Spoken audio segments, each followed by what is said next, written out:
Let us start today. We have so much to do. We are building a vision for me and for you. For those who have passed and those yet to come. We are building a vision out of compassion. Let us start right away. Let us not waste time. We are building a vision on the framework of Chime. Connection and hope, identity and meaning. Empowerment for all. Believing, not dreaming. So let us begin and let's start sharing the load. Sharing respect for the young and the old. For those needing support, for those providing care. We are sharing a vision. A vision that's fair. A vision of value, of learning, of rights. A vision that recognizes the hardships of life. A vision that nurtures recovery. A vision for you. A vision for me.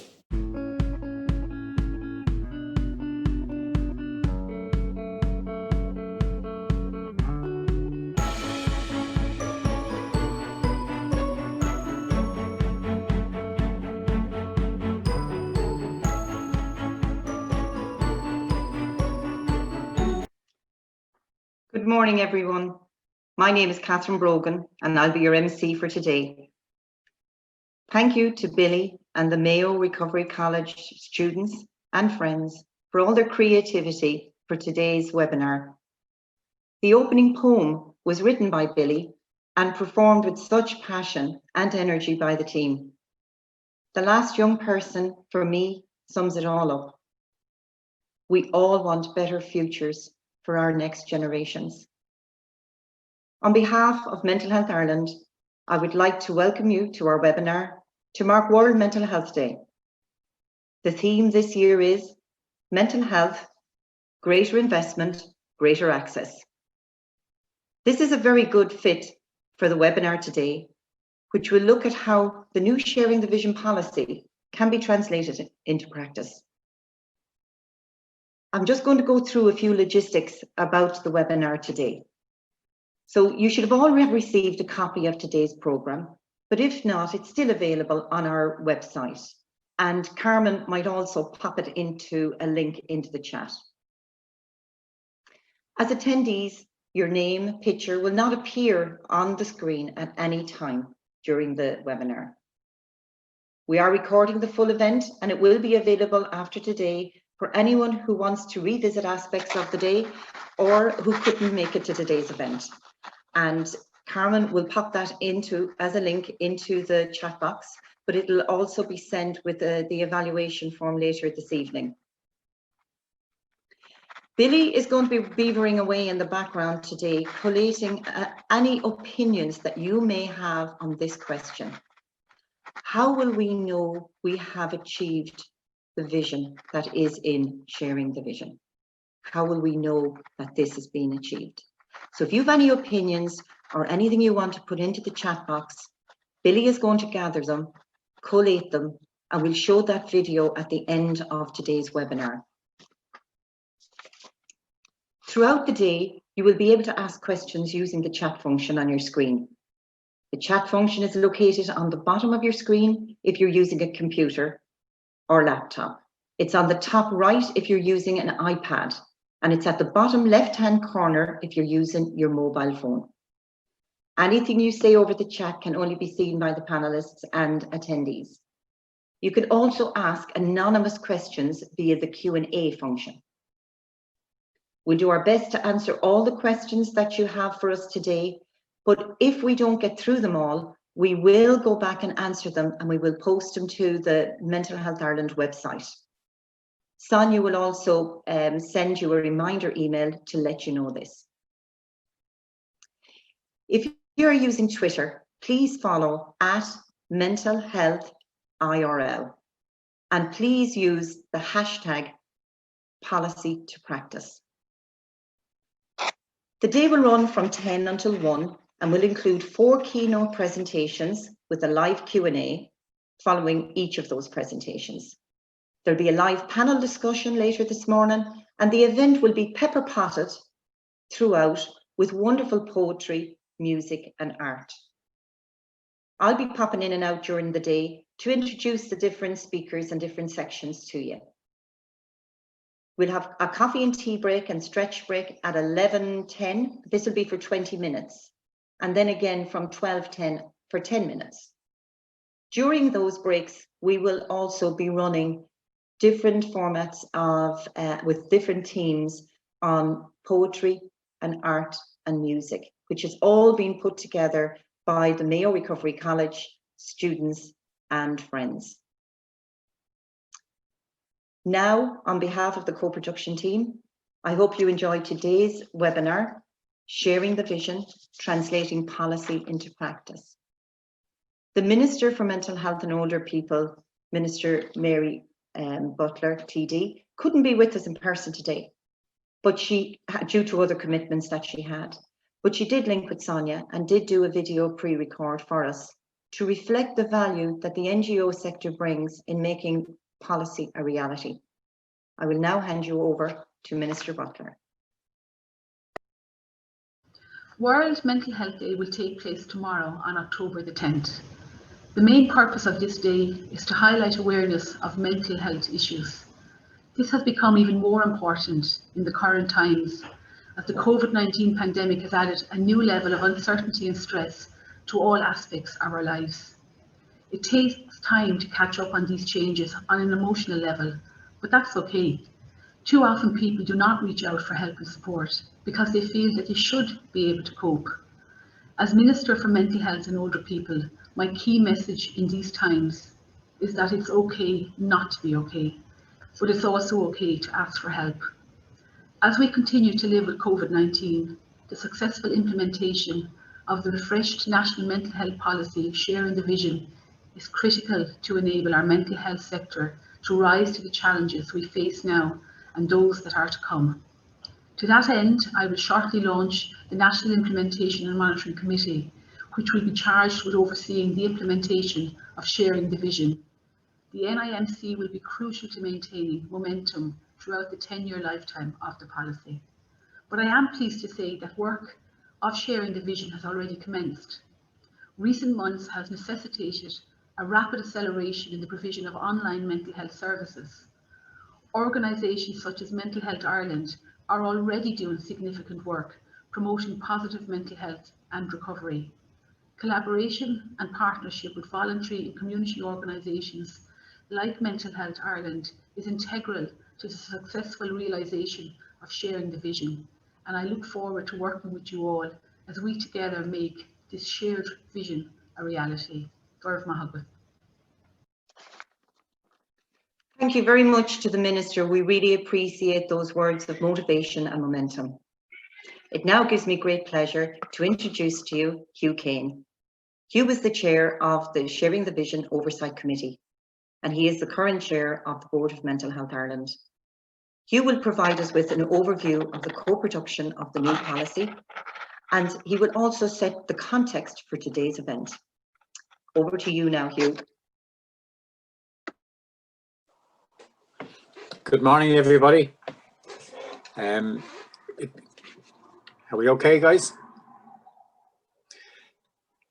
Although Vision for Change in 2006 has supported significant development over the past 14 years, the government has much more to do to co-produce stronger, more appropriate mental health supports at community and primary care level, and to develop robust and reliable supports to ensure effective use of appropriate inpatient care. This refreshed policy focuses very strongly on developing on developing a broad-based whole system mental health policy for all of the population, and it also concentrates on developing effective specialist mental health services. Many other partners have an important role to play in improving the mental health of our population. This includes multiple government departments, state agencies, the voluntary and community sector, as well as employers and educators. The refresh of the policy also aligns very closely with the main provisions of Sláinte Care. At the centre of the policy is recovery and the centrality of lived experience. And the policy also reaffirms the centrality of the recovery approach. The oversight group consulted widely by arranging town hall type meetings across the country.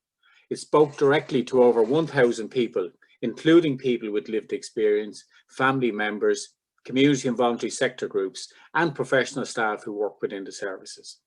It also set up a professional reference group to consult with and receive feedback on the policy. We also use many other consultations and information sources that were recently produced, but separate but relevant to mental health projects. For example, we used the input to the Joint Oireachtas Committee on the Future of Mental Health, as well as submissions made in the development of Connecting for Life strategy. Our main concern was to a policy which would be action-oriented and focused on bringing about tangible changes in the lives of people experiencing mental health challenges, representing a change in the services and supports that they receive. This, in our view, is best achieved through a policy focusing on delivering better outcomes for people and a focus on implementation. By concentrating on outcomes and including an implementation plan, our report supports significant changes in the delivery of mental health supports and services, from mental health promotion to specialist mental health services to social inclusion, ensuring that people can live a life of their choosing and achieve better outcomes. Some high-level outcomes have been set within the framework. All of those with implementation responsibility must work with the relevant stakeholders to develop actions to deliver on these outcomes. Resources then must follow outcomes, and deployment of resources, both existing resources and new resources, must demonstrate how these resources will deliver on the policy outcomes. Supporting the mental health of the population must encompass actions across that range, from building resilience through prevention, early intervention, and recovery-focused service options for people with lived experience of mental health challenges and their families and their supporters. By developing resilience amongst the population, we learn the skills and competencies to manage the challenges we encounter daily. We begin to develop these skills within our own families, our communities, our schools, and in our work. Recommendations have been made to support the valuable role of the community and voluntary sector organisations and to build the capacity in the primary care system to provide recovery-oriented treatment and support. This is designed to improve access to support people with mental health challenges and will help avoid inappropriate over-reliance on specialist mental health services. Recommendations have also been made about improving the resources and working practices of community mental health teams and other parts of the specialist mental health services to maximise the outcomes from the most effective use of these resources. Throughout the policy, a continuing emphasis has been placed on the importance of recovery and the need to support this through the mental health system. There are also recommendations in the policy on the right of people with mental health challenges and their supporters, when appropriate, to be centrally involved in how their own care and recovery is planned and delivered. Recruitment and retention of appropriate staff is a regular challenge in all service industries, including healthcare. Wider systemic issues affecting recruitment and retention in many sectors, such as rates of pay, availability of accommodation, training and development opportunities, career progression, and valuing staff, require a range of actions at state level. Recommendations have therefore been made to consider alternative options, rather than developing responses based solely on existing professions that are in short supply. The potential of other staffing arrangements must be examined to deliver the required outcomes through a comprehensive skills mix analysis, including what has been learned from the recent introduction of peer support workers and peer educators into the mental health workforce. What will best deliver good outcomes is a workforce that is more future oriented and flexible and that responds to need in different ways. We are aware that many mental health service use in many mental health services, the use of acute inpatient beds is operating in excess of 100% bed occupancy. Yet there are still more beds than was envisioned in the original vision for change. In our view, we need to focus on embedding recovery-oriented approaches to ensure effective use of inpatient services, supported by better developed prevention and community intervention services, before additional inpatient beds are developed. The inclusion of people with lived experience of mental health challenges and their families and supporters, are the essential ingredients if we are to create services that are needed as opposed to what we think are needed. Otherwise, little will change fundamentally in the structure and the provision of mental health services. And this is particularly vital considering the expected doubling of capacity within the National Forensic Service over the coming months. As we all know, through COVID, the use of digital health solutions, and I think we focus particularly on the need for a comprehensive and connected electronic health record, must be supported as a way of providing easier access to mental health services and supports, to triage care, to provide alternative models of support. COVID has forced us all to become more familiar with the potential of technology for connecting people. While this will never replace face-to-face contact, technology coupled with new types of staff, such as peer support workers, and staff working in different places and in different ways, will make a range of mental health supports more accessible and deliver on better outcomes for those individuals who require support. Our good mental health is very precious to us all. Mental health particularly requires a range of commitments and responses to ensure good outcomes. When society coalesces behind an effective policy change, it can deliver improved benefits for everyone. Wide support should therefore be provided to implement the range of recommendations and improvements included in this policy. The policy has all party support at a political level. I would therefore urge the government to set up the implementation group to ensure that the policy implementation actually happens. And I think it's also essential that access to implementation science is available to support implementation, because the kind of change that's required is very specialist, and I think that level of implementation science will assist in implementation over the period of the policy. And there are many parts of the policy which can be implemented and used immediately. Like, we don't need to wait for different things to happen. Like, the whole systems approach that we speak about is very like the approach supported by the World Health Organization. And I understand that the HSE is going to use that in its response to COVID-19 impact on mental well-being of the population.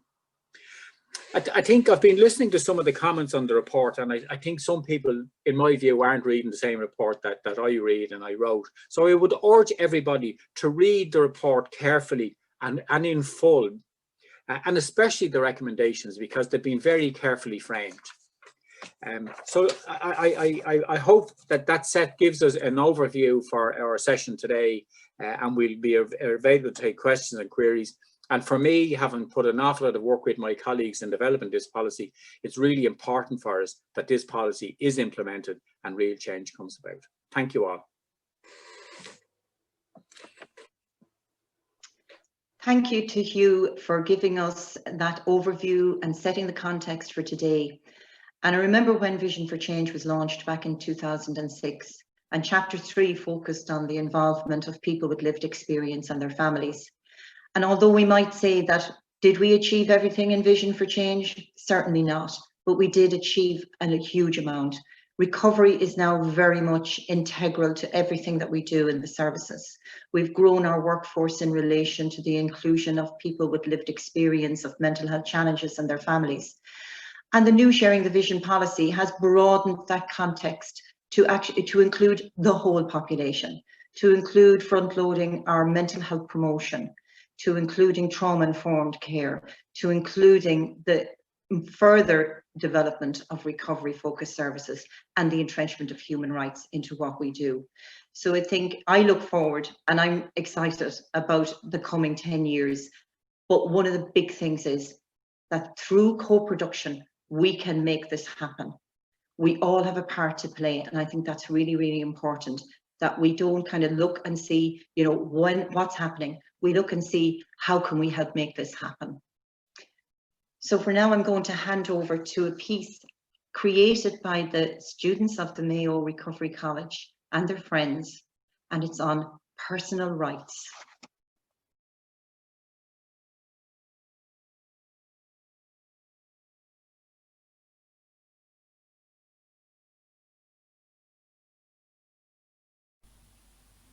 I have the right to have my needs and wants respected by others.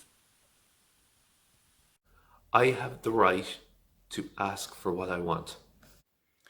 I have the right to change and grow. I have the right to expect honesty from others. I have the right to change my mind. I have the right to say no to anything when I feel I am not ready. It violates my values or I feel unsafe. I have the right to be in a non-abusive environment.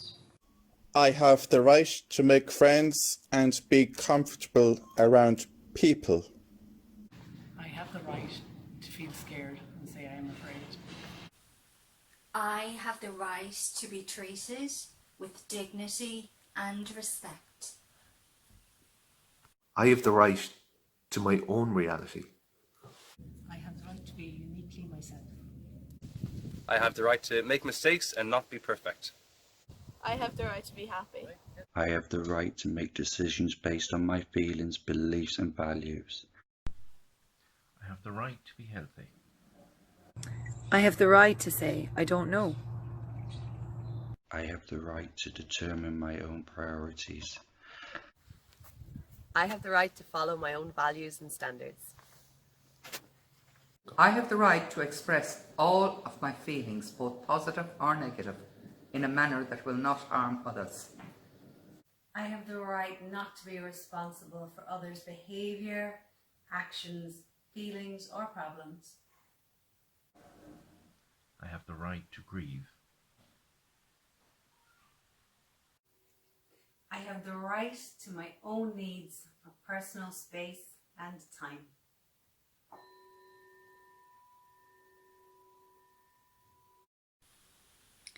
I have the right to a fulfilling sex life. I have a right to be playful and frivolous. I have the right to be angry at someone I love and to express this in a responsible manner. I have the right to say no to requests or demands that I can't meet.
I just saw some of the comments going into the comment box there, and it sums it all up.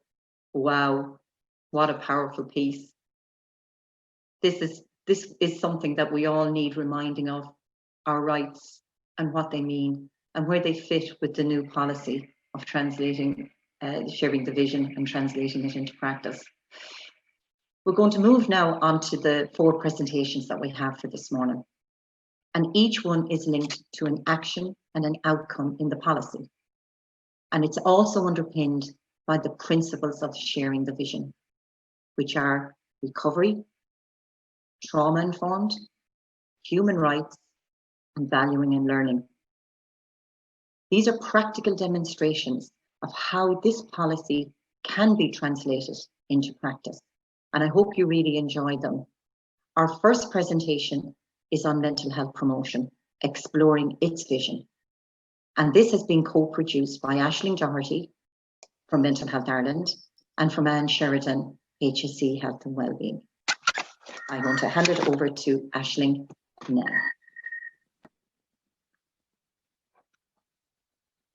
Thanks, Catherine, and welcome everyone. I'm just going to share.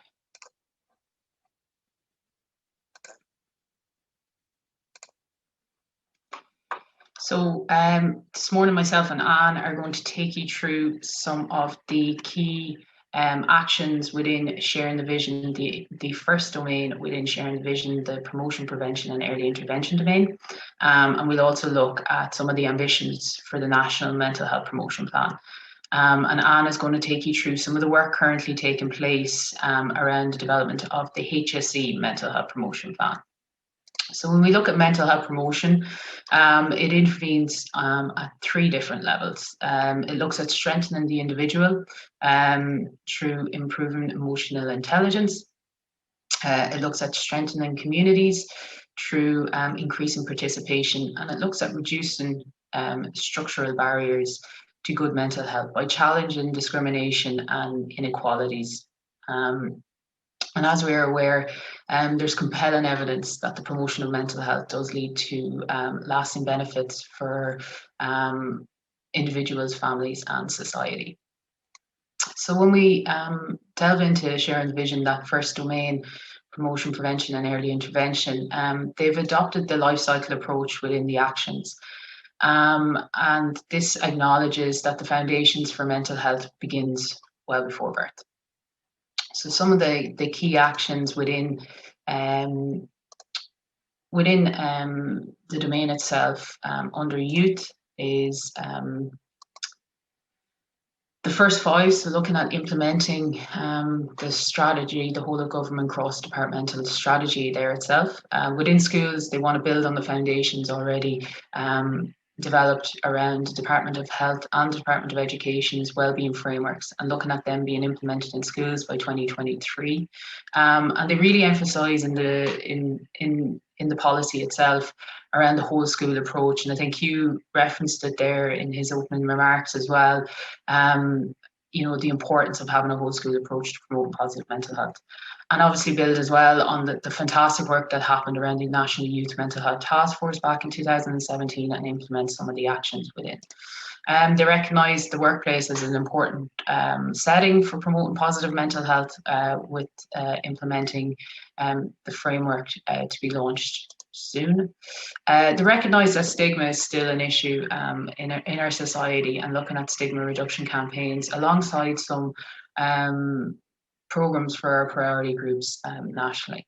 And then finally, obviously, they reference a lot the development by Healthy Ireland of a national mental health promotion plan. And I suppose if we were to look at the plan as a blank canvas, we were and kind of base it on some of the best available evidence that we have around mental health promotion and what works, alongside some of the work that we're currently doing with the HSE Mental Health Promotion Plan. I suppose these are some of the key objectives or key actions we would love to see within it. So around our youth, we would love to see some preschool education around looking at child mental health development and having universal parenting programs available. Also the importance around social and emotional learning programs for our post-primary schools. Within working age population, I suppose the aforementioned Healthy Ireland workplace framework, we'd love to see some stress management programs and the importance of having workplace mental health policies for all our workplaces in Ireland. Looking at our older adults and priority groups, increasing the number of community participation programs, again, the importance of our community and voluntary sector within that. We've seen some fantastic work take place by the HSE Health and Wellbeing team around advancing social prescribing nationally, and again to try and harness that. And again, as referenced by Hugh as well, the last few months we have become so much more an online connecting online. So harnessing that momentum, looking at virtual communities for support and programs as an option. Mental health promotion within our health services, we feel it's really important to promote recovery-based initiatives. And as an organisation, we have done fantastic work with partners over the past few years to promote recovery and peer support programs, and we'd like to see that continuing on. And also the importance of mental health promotion training for our healthcare workers. So looking at strategies around mental health promotion to promote positive mental health within our healthcare workers. If we were to look at our communities, there's some amazing work happening internationally with healthy cities, and currently nationally, we're looking at such initiatives like the Thrive Network, currently one in London and New York alongside other cities, which is a movement to for equal opportunity to positive mental health for all of its inhabitants. A real opportunity with this plan is looking at mental health proof in our policies in government. So really asking each department to assess the impact of each policy on people's mental health and wellbeing. And finally, if we were to look at nationally, looking at the development of mental health and wellbeing indicators. And again, this is linked to one of the final domains around accountability.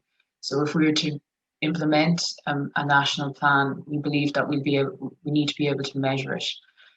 There's some amazing work happening internationally in this sphere around with Australia, Scotland, Canada, and New Zealand have all looked and are developing their own national set of indicators. And we believe that we could be next within that to look at driving that forward. And I'm just going to pass you over now to Anne, who's going to take us through some of the work that's been happening for the HSE Mental Health Promotion Plan. Thanks, Aisling, and good morning to everyone. As Aisling said, I am with the HSE. I'm the Program Manager for Mental Health and Wellbeing. And so for the next few minutes, I'm going to tell you about the development of the HSE Mental Health Promotion Plan, which is a work in progress. So you can see on the screen the kind of elements that I plan to cover and basically bring you up to speed on just where we're at with that development. So just to say a few words about the background, maybe first of all, this is the first time that there's been a mental health promotion plan developed by the HSE. Promoting mental health, positive mental health, is a policy commitment for the HSE, which is set out in the Healthy Ireland and the Health Service Implementation Plan. And also in Connecting for Life, which is Ireland's National Strategy for Suicide Prevention, there's an action there which is around the development of a national mental health promotion plan. So both of those kind of provided a policy context for this development. Now, some preparatory work did begin a few years ago, and where we developed a guidance document for the promotion of positive mental health. That's available to anyone at the moment. And also we conducted a mapping exercise just to try to establish what level of positive mental health promotion activity was actually happening within the HSE and community and voluntary sector and other partners and funded agencies. But in reality, the work to develop the HSE Mental Health Promotion Plan really only got started in the last year. And then with COVID-19 happening, that work also got paused for 4 to 5 months. So we're still very much in the stage of just developing this plan. I should say as well that the Department of Health, we've been linking with them all the way through this, and they were fully on board with the decision that we would move ahead and develop a HSE mental health promotion plan ahead of their plans to develop, if you like, the National Mental Health Promotion Plan. So they're fully informed and kept in touch with everything that's actually happening. So a national working group was established, and there you can see on the screen the photographs of most of the group. These are individuals representing various parts of the HSE and also funded agencies, but all with a passion around the importance of promoting positive mental health. We also secured the support of the Centre for Effective Services, so they're working with us in the background, and also Professor Margaret Barry, who works in NUIG, and she's an international expert on the evidence of mental health promotion. I'd also like to acknowledge Aisling, who you heard from a minute ago, and Aisling represents Mental Health Ireland on this working group. So on to the vision then. So what's the vision that we have for the HSE Mental Health Promotion Plan? You can see it there. Like all visions, it's a visionary a health service where everyone, service users, staff, and general public can enjoy mental health and wellbeing to our full potential, and where mental health and wellbeing is valued and supported at every level of the organisation. So the plan will address the whole population, as well as addressing the health service itself, recognising really the importance of system-wide support. Now, we realise the potential range of actions that could be included in a HSE mental health promotion plan are still vast, and they're quite extensive. So the challenge for the plan really is to include actions that are agreed and signed up to, and that there's a real commitment to implementation. The goals of the plan then, as we have at the moment, it's going to take a life cycle approach, which very much aligns with sharing the vision. The plan recognises, obviously, the inequities that exist in mental health and well-being. And although many of the influencing factors are outside the scope necessarily of a health service, the plan will seek to address what is possible from within the HSE and the agencies to look at how we will address mental health inequities. The third goal there seeks to make mental health promotion everybody's business, really. Everybody's business within the HSE, but also beyond that. And I really want to acknowledge here that the idea of kind of mental health promotion being part of your core business is very much part of the work of many of the community and voluntary organisations, many of whom probably are listening here this morning. But I really want to acknowledge that, because the mental health promotion has been much more at the forefront of a lot of the work that happens out in community. But in many cases, some of this work, might go unnoticed. So the intention of the plan is, I think, as well, to give visibility to that work and further support it. So I think you can see as well how the three levels of how mental health promotion works that Aisling talked about are represented here in the goals: strengthening individuals, strengthening communities, and reducing structural barriers. So we'll move on to the action themes, which are still, in development by the plan. So what we want the plan to address the following: to promote positive mental health and well-being of children and young people in their various settings, adults and older people in their settings, and priority groups. We want to build the capacity of the HSE to promote mental health and well-being, and then to work with the wider system, because we know that other parts of the system, government departments and all the rest, have a big role to play. So that's where we can maybe contribute within the National Mental Health Promotion Plan when that's being developed. You've already heard from Aisling as well that there are a lot of already policies and strategies that are out there that include the promotion of positive mental health, that already prioritise that. So the challenge for our plan is to add value where it can, to identify gaps, and then to seek agreement on discrete evidence-based actions that can be delivered over the 5-year plan, which is the timeline of the plan that we're thinking of. Now, some initiatives are already underway, and Aisling mentioned, for instance, social prescribing. So the plan will strengthen initiatives that are already there. So we're just at the stage where we have draft actions around all of these areas, and we're already talking with some key people who are responsible for those areas. So the next phase really is moving towards consultation and engagement, and we see kind of 3 stages in this.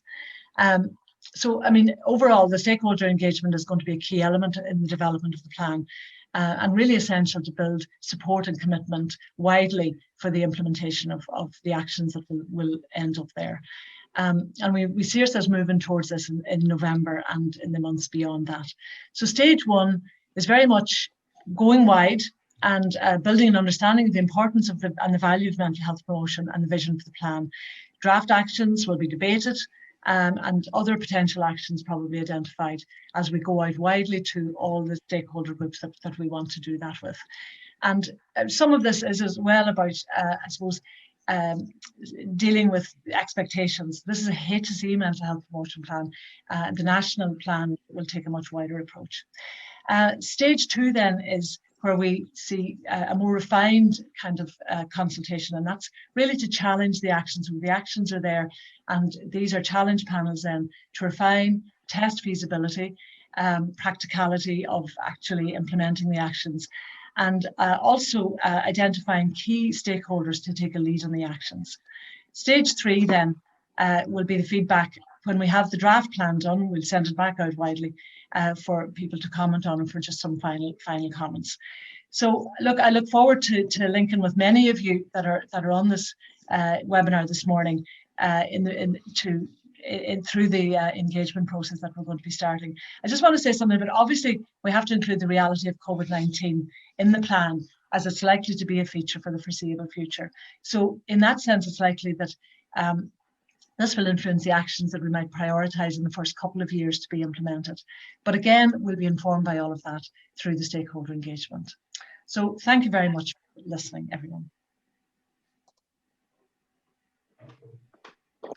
Thanks very much, Aisling and Anne, for that brilliant presentation on the mental health promotion and your vision for that. A couple of questions. There's some coming in on the chat. I just had one myself, I suppose an overarching one was, well, how will the HSE mental health promotion plan meet the mental health and well-being needs of priority groups? Okay, Catherine, thanks. That's a great question, and I have to say it has been the area of most debate so far around the table of the planning group. The approach so far is very much that I think we will have discrete actions aimed at priority groups, with co-production in there obviously as a key element of that.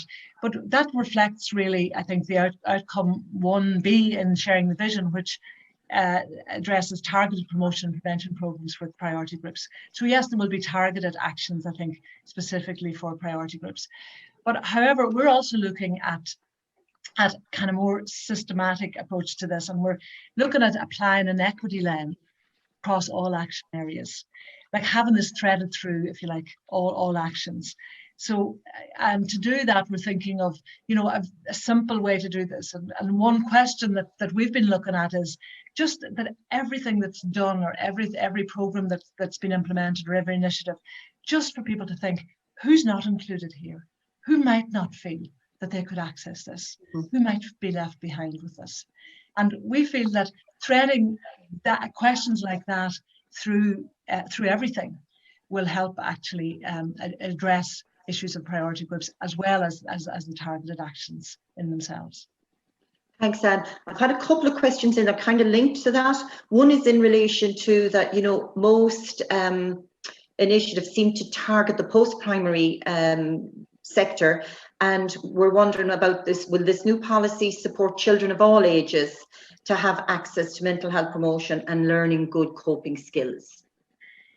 The answer is yes to that, and we're starting back at infant mental health, and we're linking and obviously talking with Nurture and with the first 5 people. But in primary schools, for instance, there is a program already called Zippy's Friends, which is a 26-week program, which is very much aimed at promoting positive mental health and developing the skills. But I think the well-being framework from the Department of Education, and maybe there's somebody else who could answer that question better than me, but there is a framework there now that is supporting the development of social and emotional skills all the way through school. So yes, we're not ignoring the focus in primary schools, and lower than that even. I mean, Smart Start in the creches and in settings like that. So right through, yeah, we don't see it only as something to happen for at secondary level. And I know that you're going to be doing work with parents prenatal and perinatal as well in relation to the promotion of mental health for themselves and for the kids right back at that point. Yeah, and I mean, one of the things is to find out what's already happening there, and there's already a lot of work going on there. So this is just about, well, how can we add value to that? We don't have to, we're not going to, you know, repeat and duplicate what somebody else is doing, but where can we add value? And I suppose it'll be coordinating all those pieces and trying to pull them together and bringing them, and Aisling, and bring them all together so people are aware that they're there and don't see that there's nothing out there. Another one that came in relation, it's the other end of the spectrum in education, was in relation to the third level.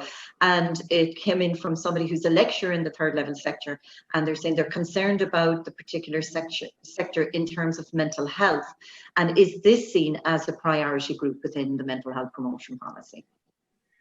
I mean, as a priority group, I don't know that they're there, but I think that they're certainly a setting. The third level setting is a setting that we have to certainly consider and look at. And it probably is one area that we're least engaged with, and probably one that we need to reach out to and talk with. Yeah, exactly.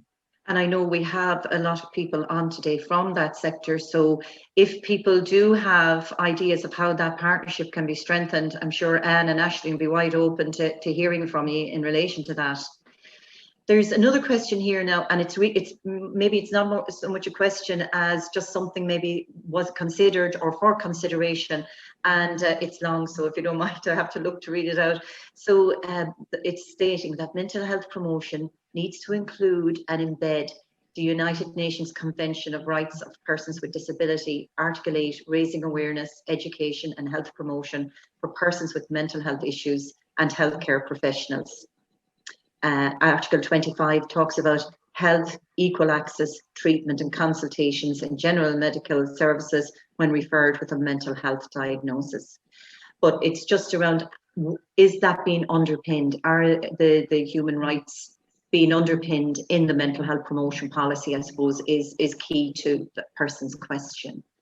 I think without it, human rights have to be at the foundational, actually, in any mental health promotion plan. I'm just going to scroll down here.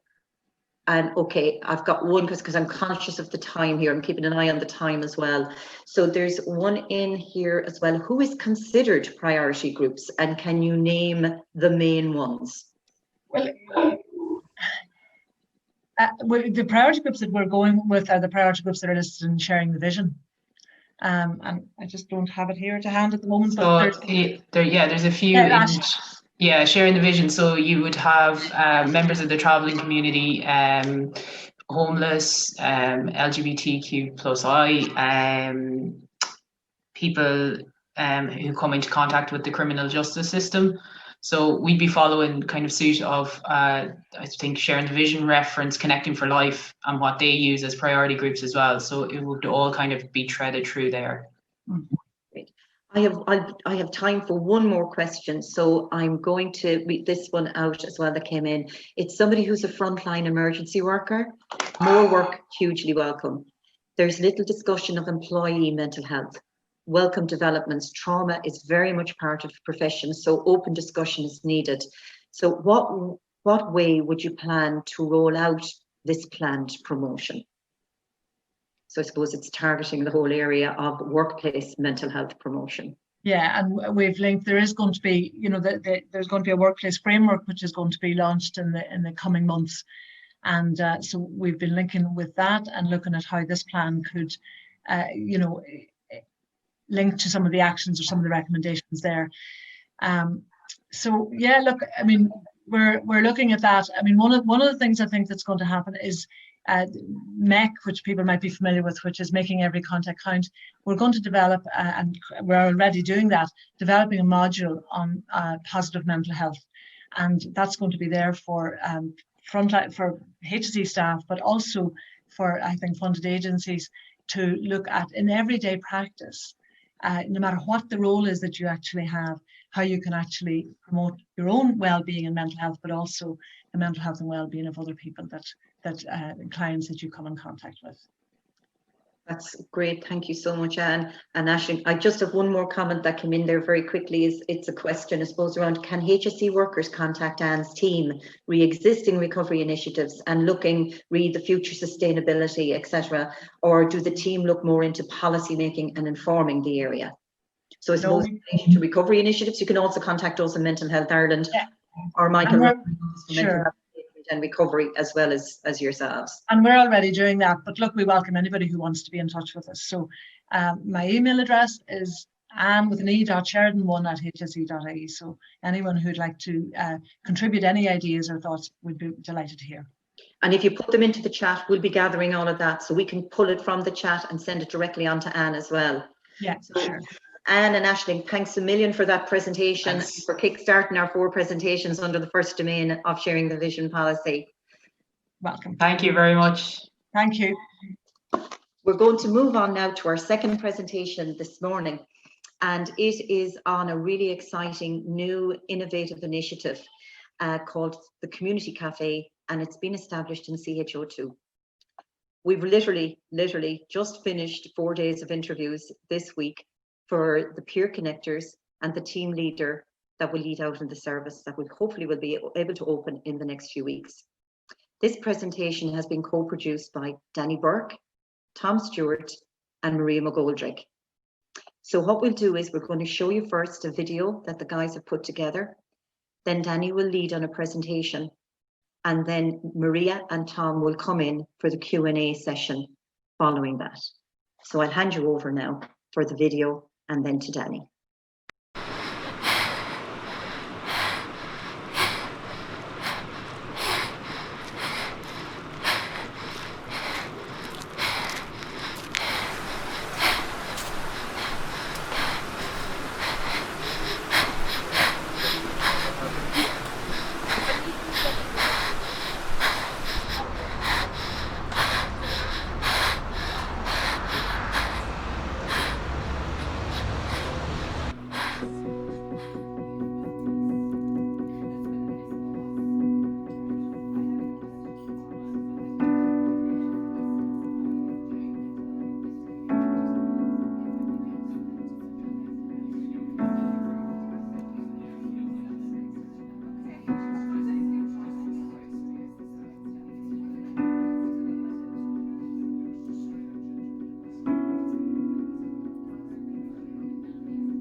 Oh, it was freezing today, wasn't it? Yep. I went for a walk. I was just glad it wasn't raining. Mm-hmm.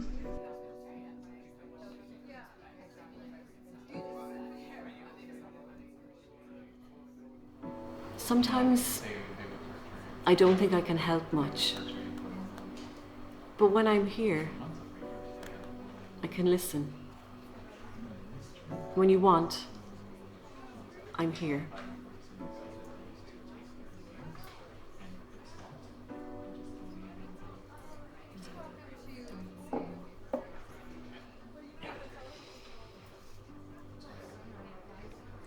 Was it a hard day today? Yeah. I have an appointment tomorrow, with my GP. I just thought I'm having a hard time with some words my brother said. They keep playing around in my head and I wonder if they're true. He called me this afternoon. We're all supposed to go to my dad's. After 5 p.m. every day, there isn't much to do. If you feel lonely, if you feel down, or if you just want to escape from the cold. The GP's offices are closed, therapists are finished work. There's nowhere really you can go to just rest, relax, sit down and have other people around. Nowhere really to go that you don't have to pretend to want a €4 cup of coffee just to sit down. It makes me long for community. At our community cafe, we create a space for everybody. If you're down, lonely, need to talk, need to be quiet, or think, or just be alone, we can. We create an oasis in the city to have the space, a special place for everybody. When you enter, you indicate whether or not you'd like to speak to someone. We have 2 different spaces, one for conversation and chat, and one with softer lighting, salt lamps and battery-powered candles, cushions and throws to feel safe, cozy and protected. If we choose to talk, peer connectors are here to speak, to make tea and coffee, to help us feel at home, and most importantly, to listen. Because just having someone around to listen can help calm worries and quiet storms.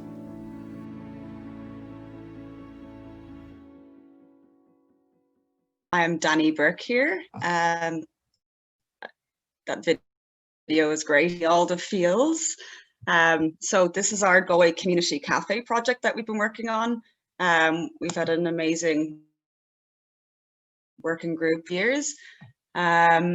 So actually I won't be able to, hang on now, I'll put that down. Okay, perfect. So a cafe aims, these are some of the aims. So is to provide out of hours recovery oriented peer-led support that improves the well-being of individuals experiencing mental health challenges in a neutral environment. To demonstrate a socially innovative model for mental health services and potential for extension to other areas, and provide a collaboratory site for ongoing service improvement through co-production. To reduce pressure on A&E and the AAMHU through mental health promotion, diversion and de-escalation, and reduce rates of suicide and parasuicidality.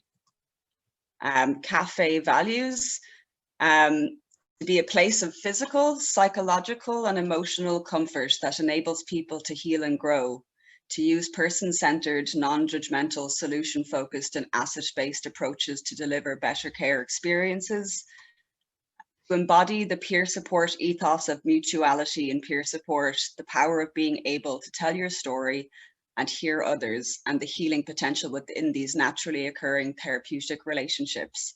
To demonstrate the principles of co-production, the strength of sharing power and decision-making, and the empowerment of the voices of experts by experience and staff. Service model. This is going to be a 12-month pilot project. The service will operate on a phased basis to ensure a comfortable, safe and manageable environment for its staff and customers. A brief description of the service model is for phase 1, which would be from 6:30 to 8:30 p.m. is designated for scheduled bookings that are deemed green working zone. Phase 2 is 9 to 11:30 p.m. is the designated time for amber categories of support need. Thank you. So questions and answers. I'll just go back and take this off now. Having the crisis cafes, but you've gone slightly further, I think, in relation to the thinking of it. So I'd love if you could tell me the genesis of that and how it came about. Yeah, I suppose I can take that question, Catherine. One of the core rationales for this is that it came from the community. It's very much a service user-led initiative. It was a need identified by the community, and we felt a community approach was more adaptable to the needs of the community. So we found that by utilising the word crisis throughout, it was causing challenges for its implementation. So it's more of a community-facing cafe. Thank you very much. Do you want to add anything to that, Tom or Danny? Tom? Yeah, totally. I don't really believe in sort of the idea of individual authors or a genesis that something came from, or singular ideas. I actually don't think individuals can accomplish anything really. And I think life is a lot more of a sort of weave and web than that sort of linear point of origin. So some of the strands over the last 5 years that have come together to make this would be, some was a Horizon 2020 project called Open Care, which was based around emerging European models of care in the community. A lot of it was a huge amount of activism by self-advocates and experts by experience, unquestionably. And we also benefited from really strong community support, both from local business and also from sort of the community arts sector. So that was a really big thing in getting things this far. And of course, obviously, quite a number of co-production champions in health services, some of whom aren't even with us anymore. So in the same sense, some of the inspiration for the project does come from people who have chosen to leave us over the years. So we really hope as we go on that we'll be able to convince more people to stay with us. So Other than that, it's really just been several years of sort of patient gardening of the collective dream, if I can put it that way. Thanks for that, Tom. I can really feel the passion and the yearning to make this a reality and to hopefully save lives, because people will have other options. And isn't that what recovery is about? Having choice and knowing that if you make a choice, there is something there to support that. Danny, did you want to come in there? Sorry, I missed the whole beginning because it kicked me out, so I had to come back in again. I didn't hear what the question was, but that's okay. We can move on to the next one. I suppose one of the questions that are coming, there's loads of beautiful comments coming in here, and you'll be able to see all of them on the chat. But probably a very practical question is in relation to the whole environment we're in now with COVID and how this may impact on the community cafe. So would any of you, Danny, do you want to take that one?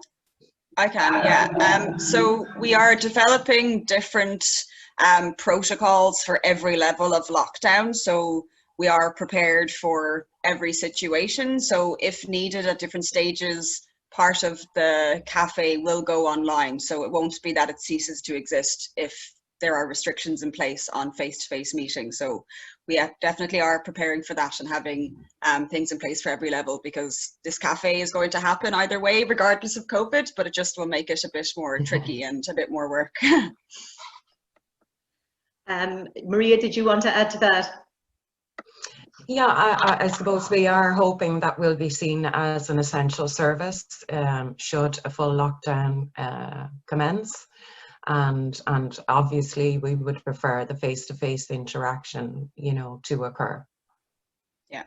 And another question that's coming in is, and it's probably very important for people who are on from the area, is where's the cafe going to be located? Okay, when will it open? Okay, well, the cafe is, we couldn't have achieved this without the grateful donation from Kevin Nugent, the gentleman that owns Mr. Waffle in Galway City, just opposite Galway University Hospital. He kindly donated his cafe, the use of his cafe out of hours for the project. Yeah, there's a few questions coming in around that whole piece, you know, how you managed to get the space. Maybe around the hours of operation as well, Maria, Tom and Danny, and how that will happen. And even if you want to talk a little bit about what we've been doing over the last 4 days in gathering the team. Yes, I suppose one of the, we are hoping to be open around November, around the month of November. And it'll be Thursday to Sunday, 6:30 p.m. to 12 p.m. So that's Thursday, Friday, Saturday, Sunday night. It will be open for those purposes.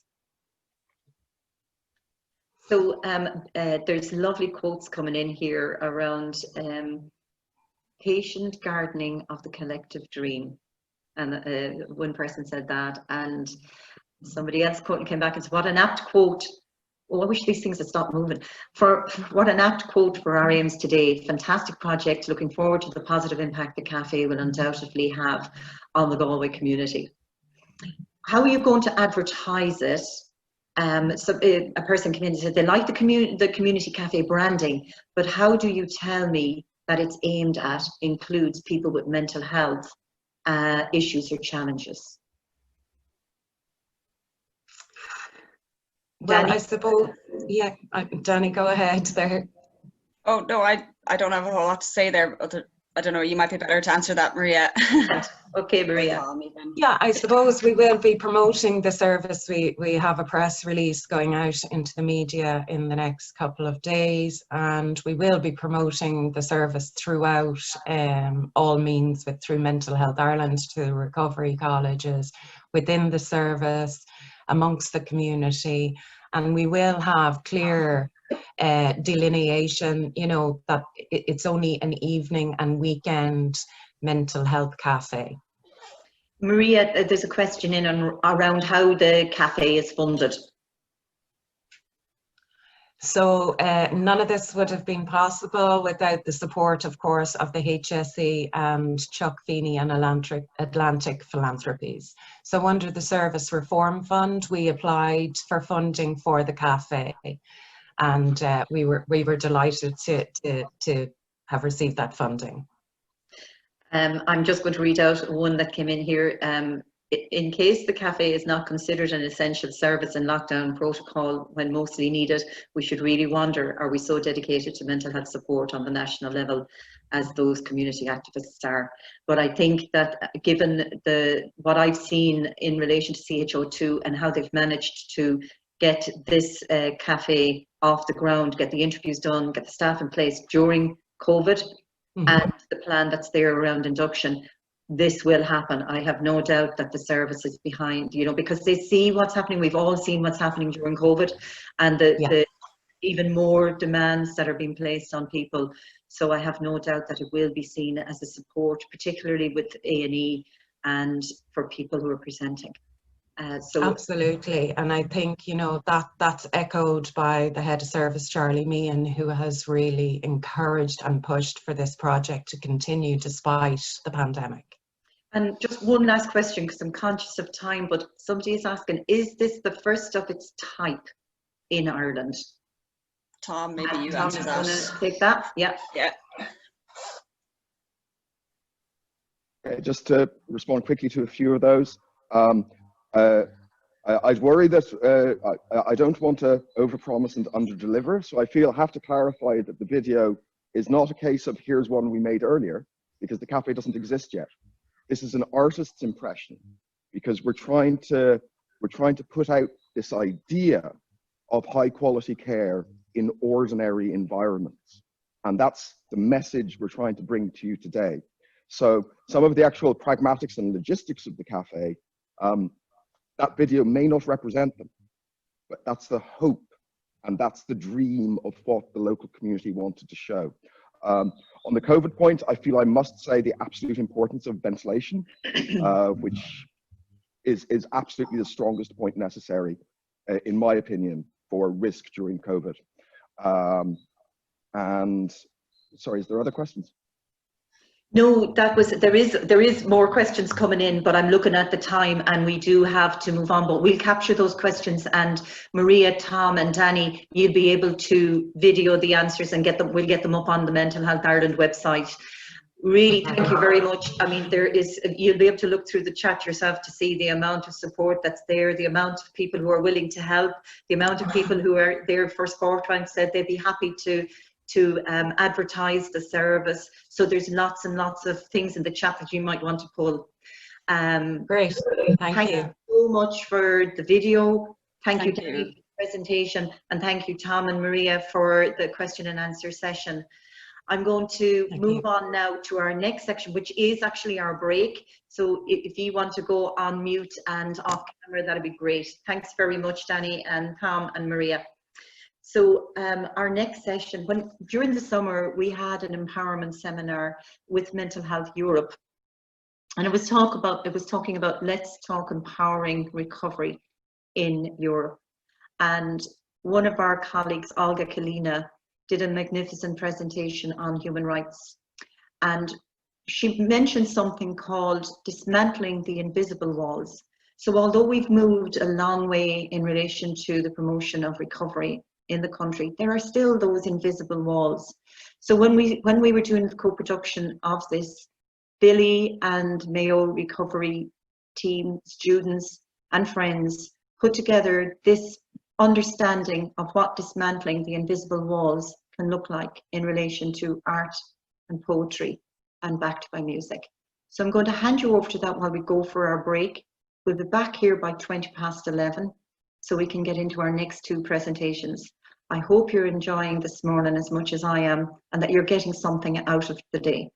So I'll hand you over now, and Sonia will set the video for dismantling the invisible walls.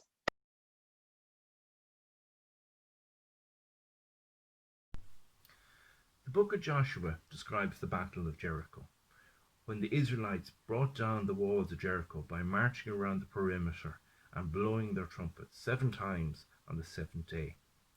Through sound alone, the Israelites tore down the greatest fortifications on the planet at the time, proving the power of sound. Now, if you're a cynic, you may point to the fact that archaeologists have since discovered that the walls of Jericho were constructed about 6,000 years previously, and what the Israelites had knocked down was at best rubble from a bygone era. Still a good story though. In more recent times, the Germans harnessed the power of sound in battle. During World War II, German bombers were fitted with something called the Jericho trumpets. You've probably heard them without ever knowing it. If you've ever seen footage from World War II, or at least watched movies based on the events, you've probably heard the sound of screaming planes as they dive down to attack their targets below. The screaming noise you're hearing is not the plane passing through the air, nor is it the engine struggling to cope with the demands being put on it. The sound is coming from a siren placed under the plane that existed for the sole purpose of spreading terror through anybody who heard it. It worked really well. That sound still haunts the dreams to this day of anyone who heard it. All of this from a sound. I suppose the point I'm trying to make is that sound is powerful. Not just in war, it's powerful in our daily lives. You see, all of us who are living with mental health issues face invisible walls in our lives. The walls might be in our communities, the walls might be in our workplaces. These walls could affect our access to education or to the healthcare that we want.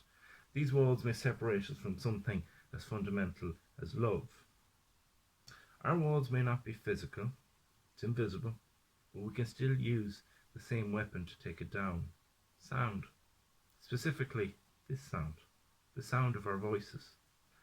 However, we use this sound in a very different way. We're not looking to invade, we're not looking to battle, we're not looking to destroy. Rather, we want to build, we want to connect, and we want to overcome these barriers. And the way we do that is with our own voices, telling our own stories. Sound is powerful. It can break through walls, even the invisible ones.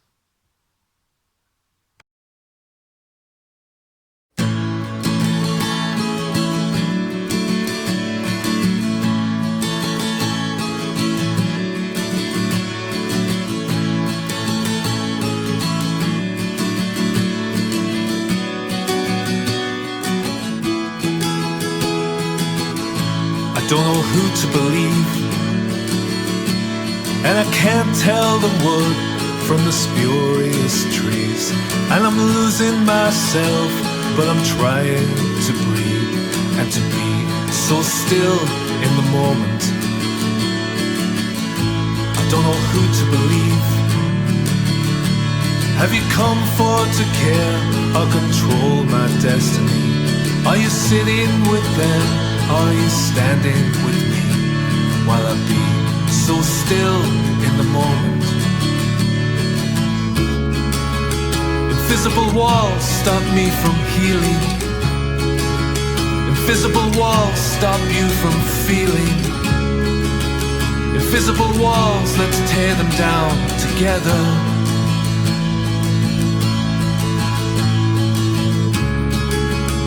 Invisible walls keep me from living. Invisible walls keep you from giving. Invisible walls, let's tear them down forever.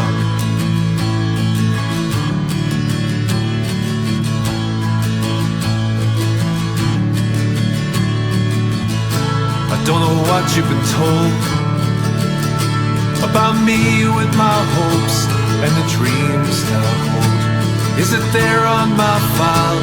Is it written in bold to be seen so clear in the moment? Please see me. Have you come for to care or control my destiny? Are you standing with them or are you sitting with me while I be so still in the moment? Invisible walls stop me from healing. Invisible walls stop you from feeling. Invisible walls, let's tear them down together.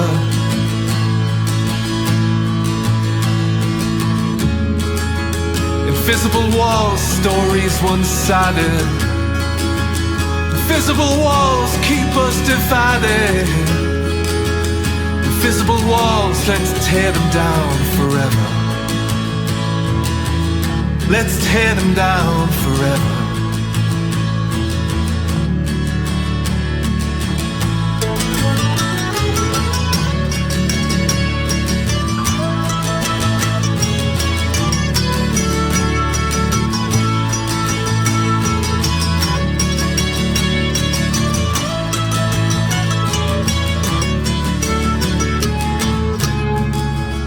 Invisible walls stop me from healing. Invisible walls stop you from feeling. Invisible walls, let's tear them down together.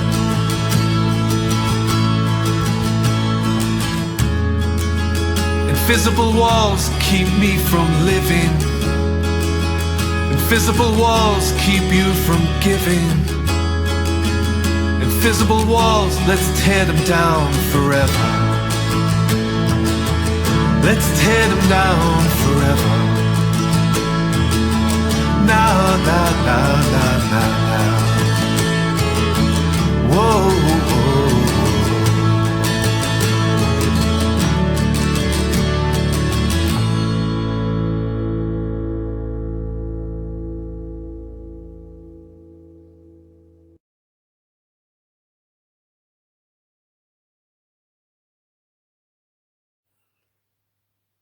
Meet Miss Torture, a personification of what physical and mental burnout can look like and how we learn to live with ourselves and love ourselves. Miss Torture. Her crooked fingers taps my shoulder to remind me she is there. The process has now started. Feeling so small, so lost, so bare. Don't dare believe you have escaped, says her voice within my head. It's on your fear and anxiousness that my very strength is fed. I titled her Miss Torture, for her role is duly this. When she gets a grip on my heart and mind, I plummet to an abyss. For torture conjures up the image of exactly where I go. When she beats my brow and stifles my breath, I reach another low. She begins to sap my energy, my physical ability to do. She replaces it with an exhaustion. Poor you, poor you, poor you. When my eyes are glazed with tiredness, and my legs are lumps of lead, oh, then it is time for the serious stuff. It's time to wreck your head. Her grip is firm and fast now. Her intentions are crystal clear. To destroy the life I yearn for, to heighten my every fear. Trust no one, girl, it won't end well, especially not your heart. For you are no longer capable. You are really falling apart. My stomach, of course, has long since failed. My body is feeling the pain, but not as much as my aching head. Supreme is now her reign. This creature is self-created, an inbred, infected beast. Hungry for all that is good in me, my peace is her greatest feast. This is not the first time we have battled, and perhaps we are not yet done. She may think she is winning the battle, but my war she has not won. For I am familiar with her ways now, and when I feel her breath on my neck, I may sink down a level or two, but I can stop at becoming a wreck. The first time I met you, Miss Torture, you brought me into the dark, to a place full of dread and loneliness, where you left an indelible mark, where I got to know you so well and realized you will always exist. But the lessons I learned in my darkest days means the story won't end as you wished. I had to learn to acknowledge your being, to toil with you to survive, to take what I could from my suffering, and despite you, learn how to thrive. So, Miss Torture, you are welcome to stay in my life, as long as you know your place. I am who I am, and I am good enough. Now between us, leave plenty of space.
Days of fear, the whip of the rod not spared, but child spoiled. Childish nightmares, days of cruel learning. One child silent, one child nervous, hesitant to speak, the magic now forbidden. Death to learn from those who are dead. Life to those who escaped the rod. Young, fresh, and pure.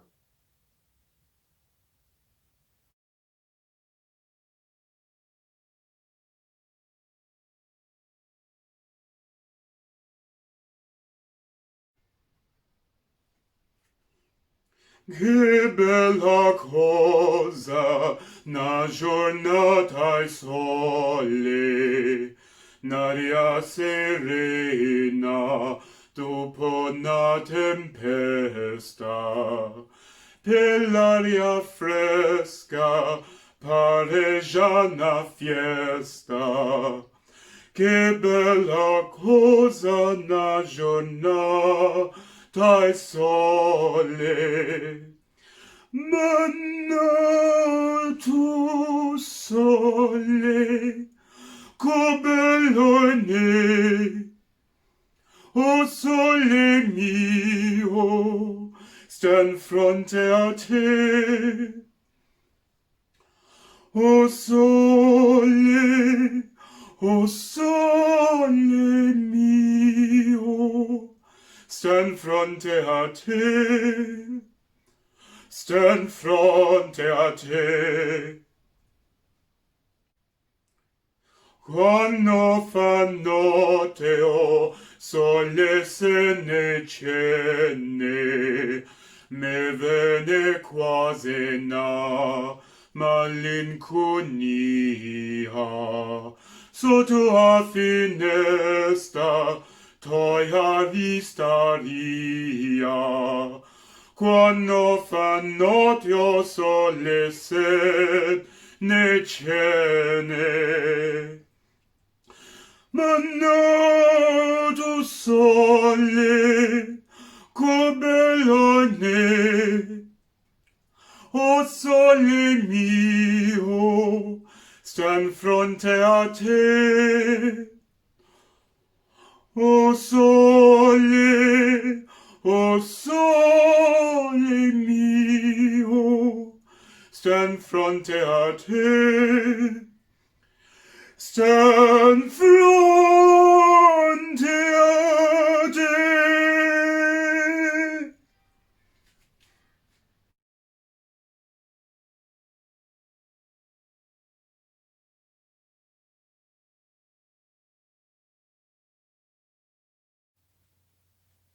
If you're exhausted, rest.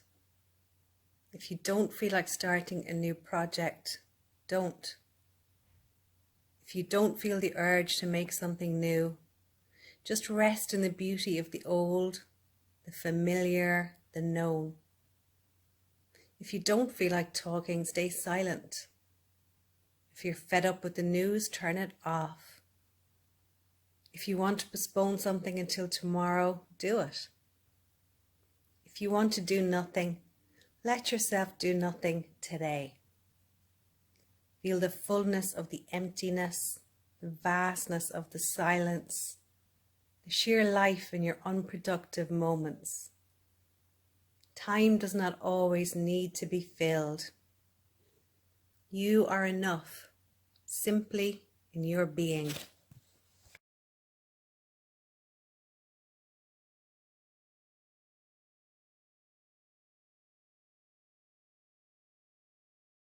Okay, so sometimes when I've had mental health difficulties, I thought nobody cared, and this song helps me because there's somebody out there that cares about you, and you are somebody's sunshine. Okay. The other night, dear, as I lay sleeping, I dreamt I held you in my arms. When I awoke, dear, I was mistaken, and I hung my head and cried. You are my sunshine, my only sunshine. You make me happy when skies are gray. You'll never know, dear, how much I love you. Please don't take my sunshine away. I'll always miss you and love you dearly. If you could only say the same. But if you leave me to love another,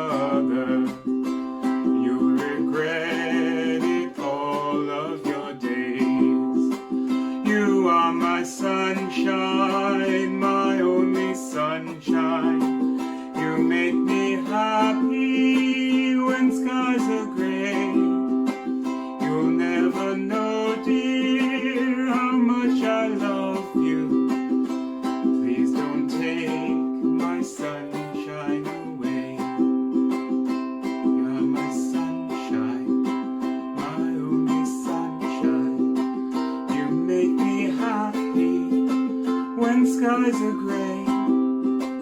You'll never know, dear, how much I love you. Please don't take my sunshine away. Please don't take my sunshine away. Oh, please don't take my sunshine away.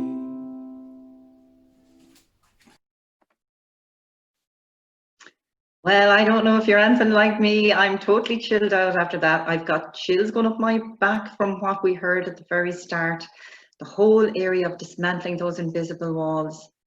What talent, what creativity, the amount of time and energy and passion, real passion that went into creating that 20-minute piece of work.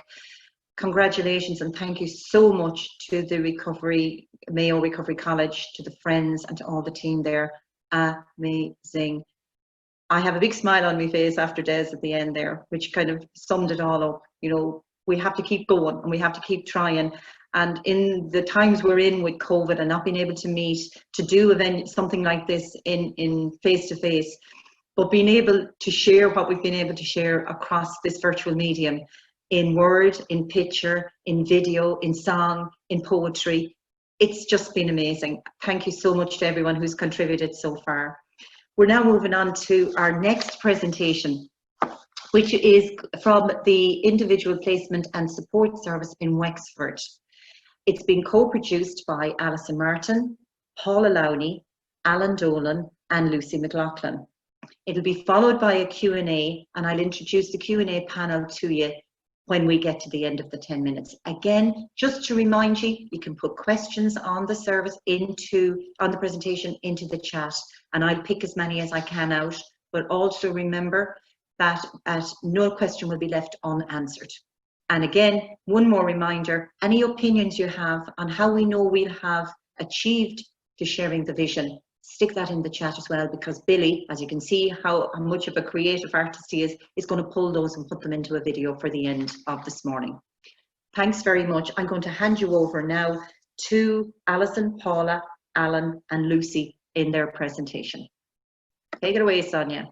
The Wexford County Individual Placement and Support Programme, or IPS programme, is a partnership between the Wexford Mental Health Association, the HSE Mental Health Services, and is currently funded through the Service Reform Fund. This presentation explores a variety of stakeholders' experience of IPS and how the model of IPS enables all the relevant support structures from employers, community mental health teams, the Department of Social Protection, all to work in collaboration with the service users' own resources and motivations to attain employment as part of their recovery journey. Employment is important to social status, identity, social connection. It promotes self-esteem and self-worth. The IPS model has been positively evaluated internationally and is recognised as a cost-effective way of supporting people with severe mental health difficulties to achieve and sustain competitive employment. In the mental health policy document Sharing the Vision, IPS is cited as an example of an integrated care model that is truly person-centred and that enhances social inclusion. It is our hope that this presentation demonstrates how IPS is a true example of an integrated care model in action, fostering meaningful partnership between service user, the mental health service provider, community sectors and public and private enterprise. Hi, my name is Marion Barry and I'm an IPS employment specialist working with the County Wexford Individual Support and Placement Programme. The IPS programme is an evidence-based support for people with enduring mental health challenges who wish to gain and maintain meaningful paid employment. The IPS employment specialist provides a match for the participant with an employer of their choice and provides all the relevant support to that employee and to the employer. I work very intensively with the participants, and the typical supports include work exploration, CV development, job searching, interview skills and support, on the job support, as well as arranging work-specific training such as manual handling, safe pass or food safety training. So in Wexford, 73 people have availed of the IPS service, with 42 of those people gaining meaningful paid employment. The majority of those people who gained the employment have maintained that employment beyond 6 months and 12 months and even beyond. Overall, we found employers to be very open to working with the participants and are reporting that the IPS support is key to being able to manage the issues that arise. The clinical team have been very welcoming to me, but they've also been very unsure that the clients are really ready for work. It is a new idea that IPS does not wait for the client to be well to work, and that the focus is on getting the participant into the job that they want first and support them then to manage the challenges that come up and the things that they need to learn. It's been really rewarding experience for me, as the participants are telling me that they feel better and that they have a much better quality of life. Thank you.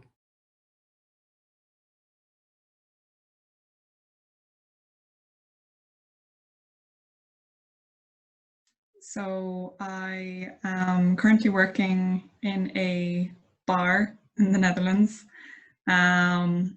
It's very new to me because I'm usually used to working in like cafes as a barista, which was very enjoyable for me because I like jobs that are a mix of kind of creative things like making coffee and latte art and stuff, but also getting a social aspect from it. So regular customers are always lovely. And yeah, I've done a bachelor's degree in psychology as well. And hopefully next year I will start into a master's degree in child and adolescent psychology.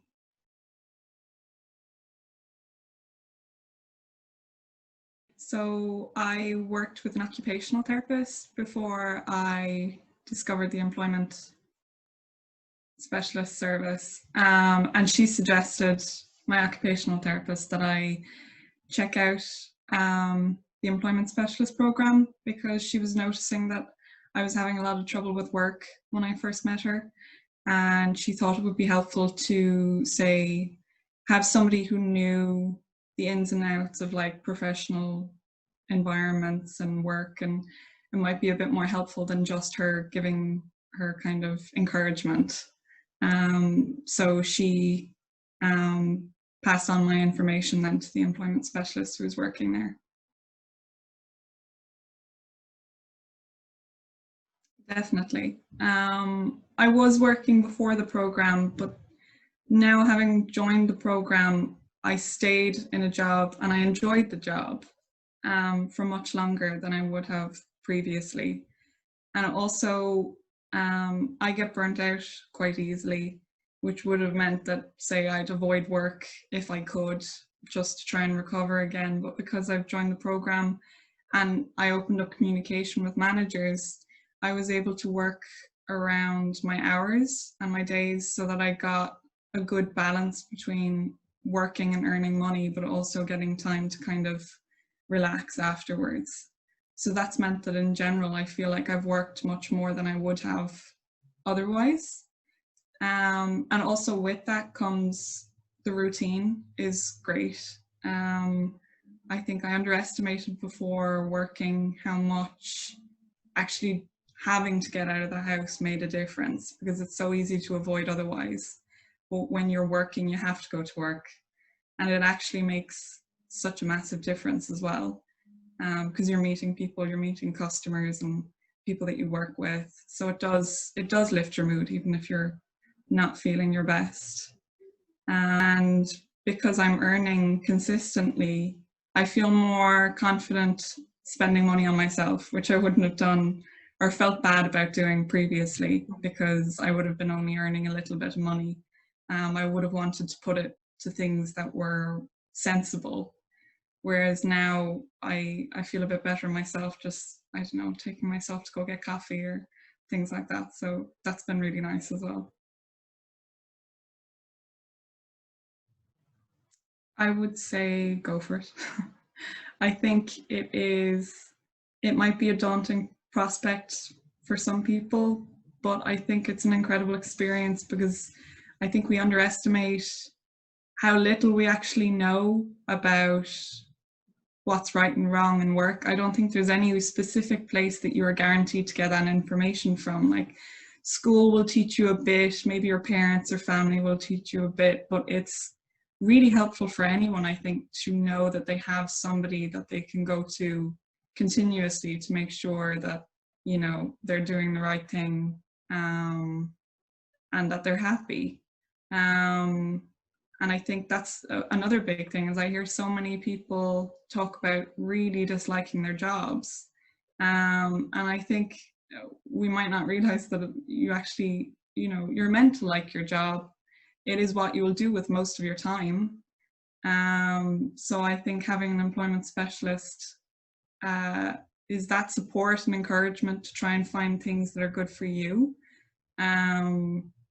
And I think for anyone, that's really helpful.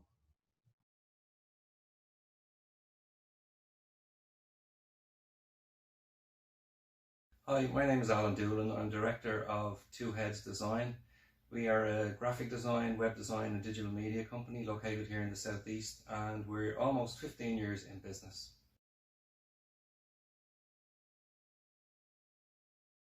So we saw an opening for a skilled position within the company. We wanted to grow the company, and we were reluctant to take on a big step of employing someone through the normal channels. So we engaged with IPS and they found a suitable resource, which was a huge advantage.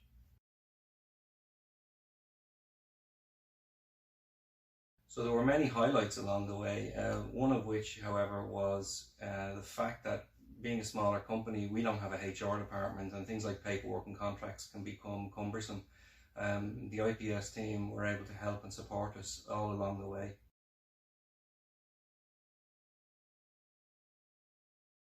We did face some challenges, namely around communication and some mental health challenges with the employee. However, we managed to work around those and come to a suitable working environment.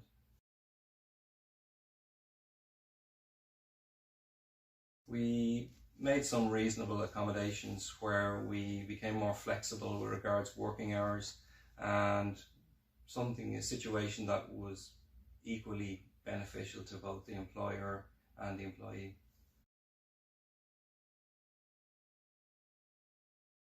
I really think that IPS and the service they provide is such an untapped resource. There are huge advantages to being able to grow your company. There are skilled labourers out there, positions to be filled. It's a hugely overlooked area.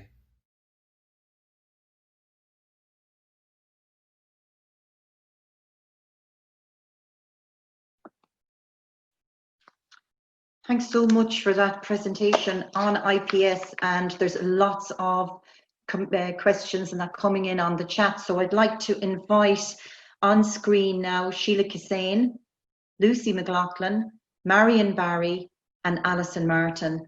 That was a fantastic, absolutely fantastic presentation. Really, really wonderful service.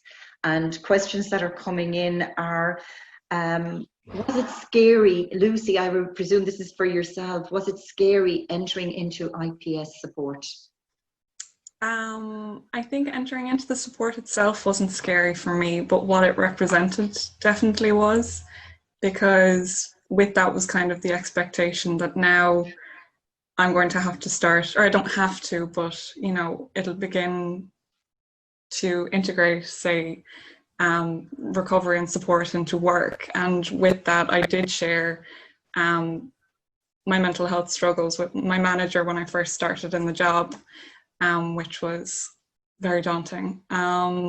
So it was scary, and it is still scary at times because it's uncomfortable to share these things, but it's been overall a very positive experience. And coming through the chat, you'll see it yourself later, but so many people saying the story is inspirational, and you know, it just demonstrates the value of services like this. You look at it being, it's within sharing the vision, but it's within, it's already happening. So another question that came in was, is IPS nationwide? I might take that one. Yeah, it is. It's been rolled out through the Service Reform Fund. And so there's employment specialists throughout all the CHO areas, but it's not fully integrated into the mental health service. So we're still relying on SRF funding. And we put in a business case to the Department of Health to try and have it as a mainstream part of that. I mean, ideally, we'd love that every mental health team, or at least in each area, would have access to employment specialists, but it's not fully integrated yet. That's great. Thanks very much for that. I'm just looking at this one as well. How has the focus on employment for mental health service users been received by mental health teams, by employers, and by family members? So I'm open to Alison or Marion or Lucy. Yeah. I might actually take that one, Catherine. Yeah, thanks. So,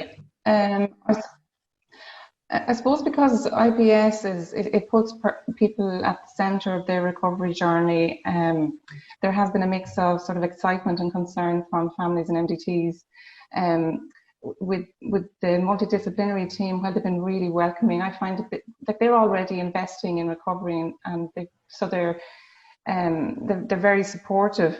At times they've been very worried that people aren't work ready or well enough really to be following the dreams that they have. So it has been concerning from that point of view. And in terms of families, what we've seen is that families are already investing in recovery with people as well, but they're worried about stigma. So there's that challenge. In terms of employers, I suppose we found them to be really welcoming and open. They're showing concern for mental health in the community. They're willing to support the employment specialist to help them and help the employee to have a good experience, and they're showing great flexibility. So it's been positive. There have been challenges, but I would say it's been kind of more positive really on the whole. Great, thank you very much, Marion. Another question in is around, can non-EU citizens avail of IPS?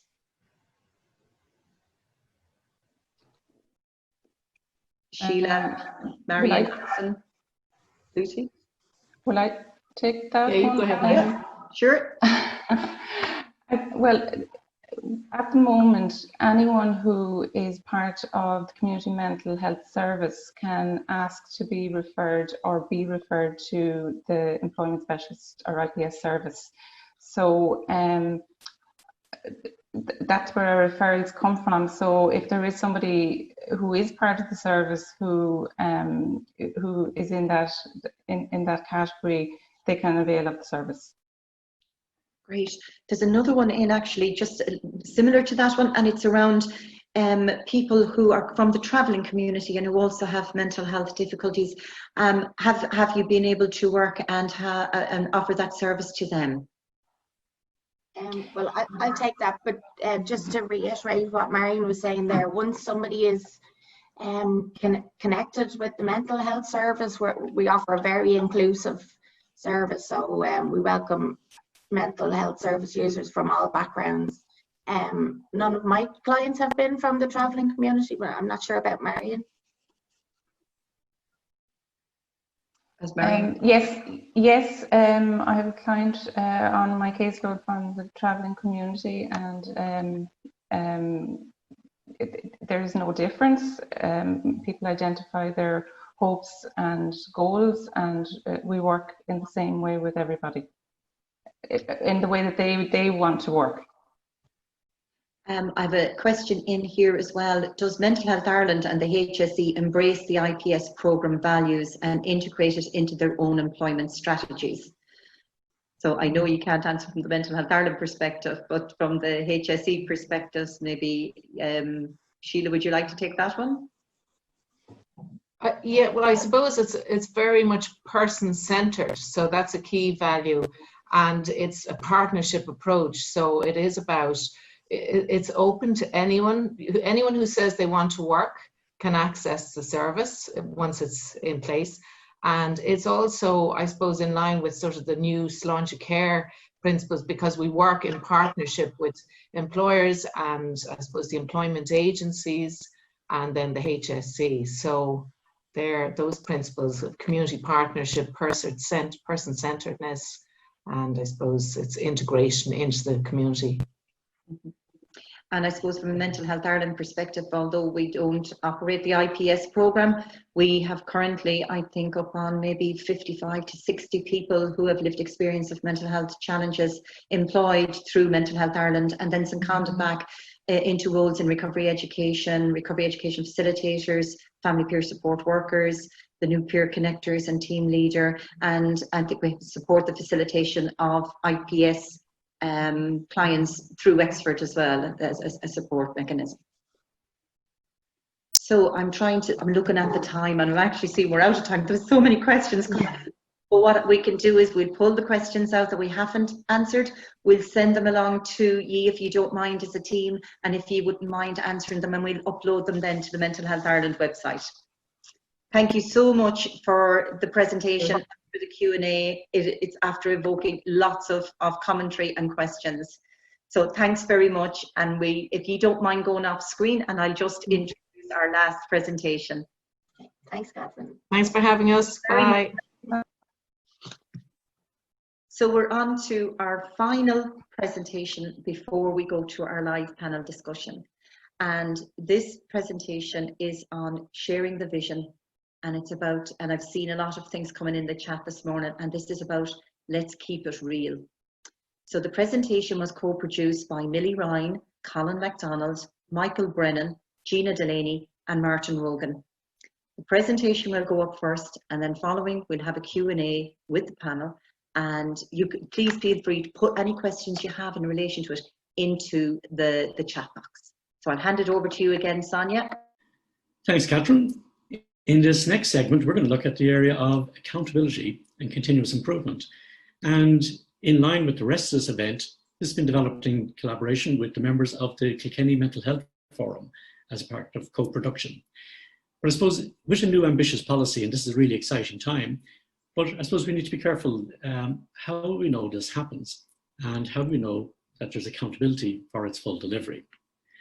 So across sharing the vision, it's set out in a number of areas, and you've heard already in relation to promotion of positive mental health and early intervention, service access, social inclusion. And this focuses on the business end in terms of the accountability and continuous improvement. And in the document, it's set out very clearly in the back section around the who, the what, and the where. So what are the tasks that will activate recommendations? Who are the lead agency? Who's responsible? What are the outcome indicators? And equally, when will this happen? Is this a short-term goal, a medium-term goal? And this is really important if we're going to get full delivery across the lifetime of this program. Harry Truman, the great American president, had a little sign on his desk, and it basically said, "The buck stops here." And I'm not sure his successor has necessarily followed this, but sometimes the buck stops with everyone. And while this is an embrace of an inclusive approach, we also need to be a little bit careful of this. I suppose most people are familiar with the old adage, and it's a fairly familiar story, about 4 people named everybody, somebody, anybody, and nobody. And there was essentially an important job to be done, and everybody was sure somebody would do it. Anyone could do it, but nobody did it. Someone got angry because it was everyone's job, and everyone thought anyone could do it, but nobody realized that everybody wouldn't do it. It ended up that everyone blamed somebody when nobody did what anyone could do. And just to draw your attention to the title of the document here, you can see in terms of sharing a vision for everybody. So is it sharing a vision for anybody, or for somebody, or is it for nobody? And I think it's really important in this distributed co-production approach that we're very clear of who's taking on what tasks and how that operates, and equally how to report on that. So this domain is broken out into 4 areas, and they're listed 4A, B, C, and D. We're going to hear from our colleagues in a few moments in terms of what does this mean? If we're going to make it real, make it happen, what do these messages really stand up to be? For example, what does it mean to be integrated? You know, that mental health is fully embedded as a national cross-cutting priority and effectively integrated into key policies and settings across society, not just within the domain of the health service, but at broader government department and indeed NGOs like our organisation, our role and responsibility here. Also in terms of 4B, dynamic performance reporting. So this is where there's an accessible signage and a clear statement that says we're making progress, we've hit delays, you know, and this needs to be in an accessible format that's developed with service users, family members, providers and professionals working together so we have valid indicators to illustrate the success and progress of this policy. As with its predecessor, our whole approach here has to be person-centric. And this is where services are delivered that are of a high quality, they're person-centered, and that they meet the needs and have the confidence of service users and family members. And that's absolutely critical in all aspects of the program. And finally, that it's future-focused. It's not static. It sets out key principles and objectives, and it doesn't set particular goals that are fixed in time. So there's also space for innovation, and that innovation is adequately resourced so that not just the health service, but all the related sectors can work together to fully realize sharing the vision. Sometimes, when it comes to blame setting, notice when you're pointing a finger at someone else, you're pointing 3 fingers back at yourself. So it's really important that we know where we're starting from, we know where we're getting to, and we're very clear and have declared targets to work together. It's a 10-year program, and sometimes it's hard to conceptualize time. So maybe just to remind you, where were we this day 10 years ago? And I suppose we were actually celebrating because the first of the Chilean miners was rescued from an underground collapse. So that's what 10 years feels like. And just think of all of the events and life events and movement that's happened in those 10 years. Now project forward and you can see what 10 years into the future might feel like. So let's now hear from our co-collaborators on this presentation from the Mental Health Forum in Kilkenny. Hello, my name is Millie and I'm from the Kilkenny Local Mental Health Forum. Today I'm going to comment on the outcome of 4A in sharing the vision. Mental health is embedded in a national cross-cutting priority that is effectively integrated into key policies and settings in society. Now, to me, that's a very convoluted sentence. What it means is that mental health is everybody's business, not just the Department of Health. For a functioning, healthy society, mental health policies have to be cross-government departments. For instance, housing, education, justice. Also, the statutory and voluntary bodies that have care of people. I have a good example of this actually here in Kilkenny with the Housing First policy. The HSE, through the SRF funding, worked with Focus Ireland, the Good Shepherd Centre and the local authority to provide houses for vulnerable people. I know about this because my son is a recipient of one of those homes, and it took a huge burden off of us as a family when we were unable to help him any further. Hi, my name is Colin MacDonald. I'm the chairperson for the Kilkenny Mental Health Forum, and I'm here today to discuss outcome 4B of the sharing division. Dynamic performance reporting provides visibility of the performance and the impact of sharing division. To me, that means that we need to put into place monitoring system to monitor the implementation that is going to be put in place for the new changes in sharing division into our local areas, and set up like a panel to monitor the process throughout the year and to report back not just to the local groups, but to make sure that the local groups report it to individuals that are involved and that need the services which are being provided. So I think it will be very important to make sure that there is a person from each organisation involved in the monitoring of this process throughout the year, and to do up an end of year report and publish maybe along those lines. I'd like to thank you all for listening, and hope you have a good webinar, and thank you very much. Any questions can be answered at the end. Thank you. Hello, Gina Delaney here, and I'm a member of the Kilkenny Local Forum, and I'm talking about Outcome 4C, and that is services that deliver consistently high quality, person-centred supports, and that have the needs and the confidence of service users and family members, carers and supporters. So what that means to me is that we have needs-based services and human rights-based also. So, and in order to achieve that, we need to make sure that all our services that we are developing and delivering and evaluating are done with the people who access the services and family members. So that everything we do is done through co-production.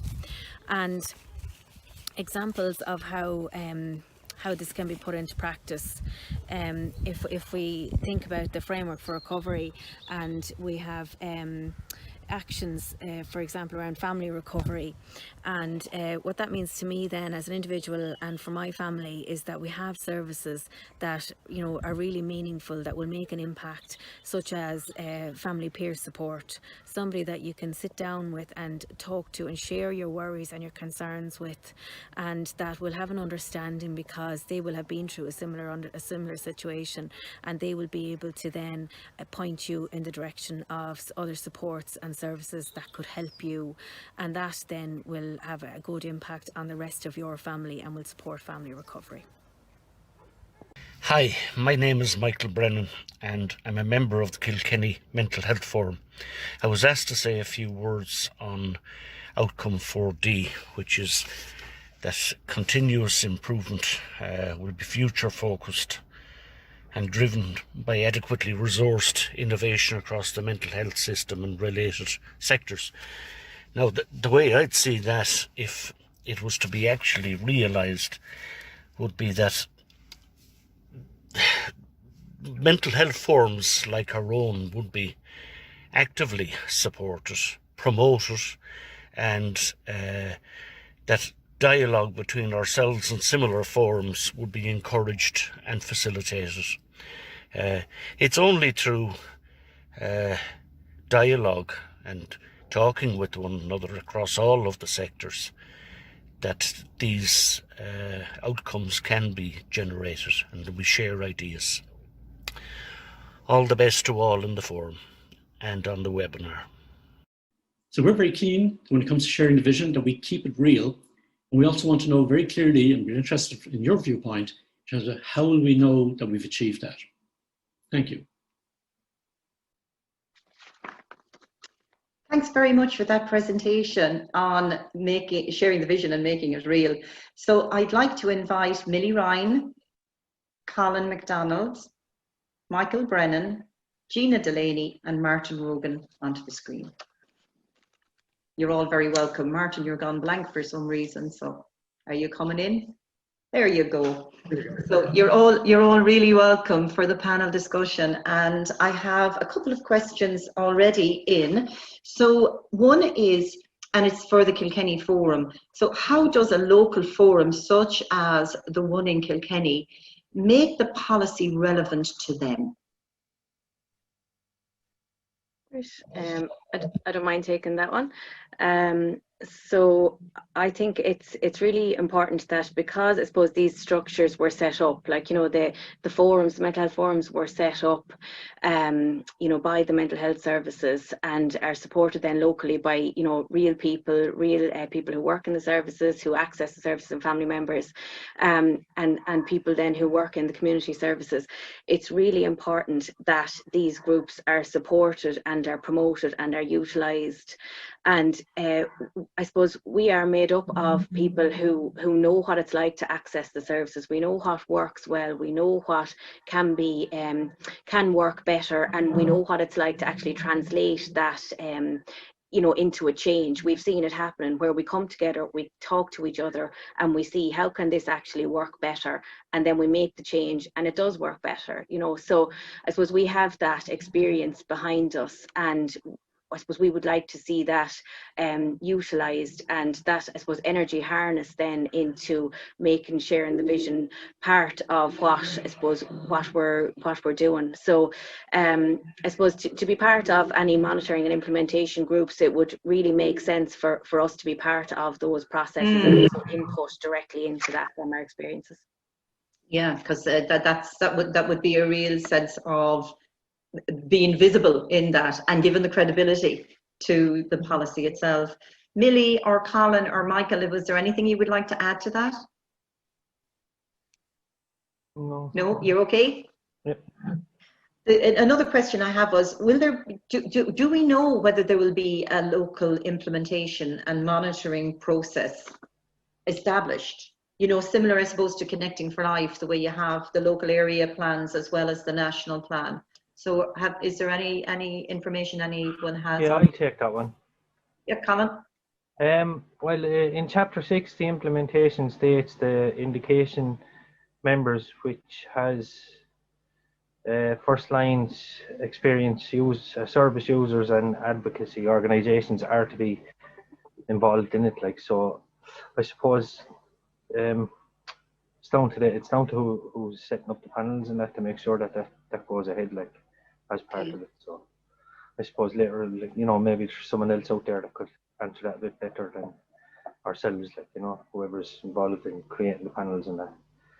But I think it's important that they are, you know, that they are involved. Integral, yeah, integral to it, yeah. Yeah. And I suppose in relation to the whole implementation of the strategy, what would our view be around what the implementation group might look like? Well, I think it should be set up with, you know, members from most organisations, you know, that can feed back to their organisation. So, you know, there's a continuous involvement of everyone in it. Yeah. Yeah. Excellent. Martin, did you have your hand up there? Just, I think it was really important, I suppose, if you look at how Sharing the Vision was built. There were about 1,200 people actively involved, and it wasn't just usual suspects. There were town hall meetings, people came to that, and people invested a lot of energy and a lot of commitment in this. So it's really important that we honour that hope, and it's not just a static snapshot. So it basically sets a direction of travel, and obviously we'll have to adapt as we go, but it's very clearly set out in the back end in terms of who the actors are, who's responsible, who should be included in this, and ultimately, if it is about everybody, that will include people who use services, family members, professionals, providers, and indeed NGOs like Mental Health Ireland. So so we all have to take out the document, adapt what we're currently doing, and this is where we're mandated to go. So I think it's really important that people know what their lines are and how they can best contribute. And can I just ask another question around, you know, the whole thing of making it real? So, you know, there is nearly 100 recommendations in the document.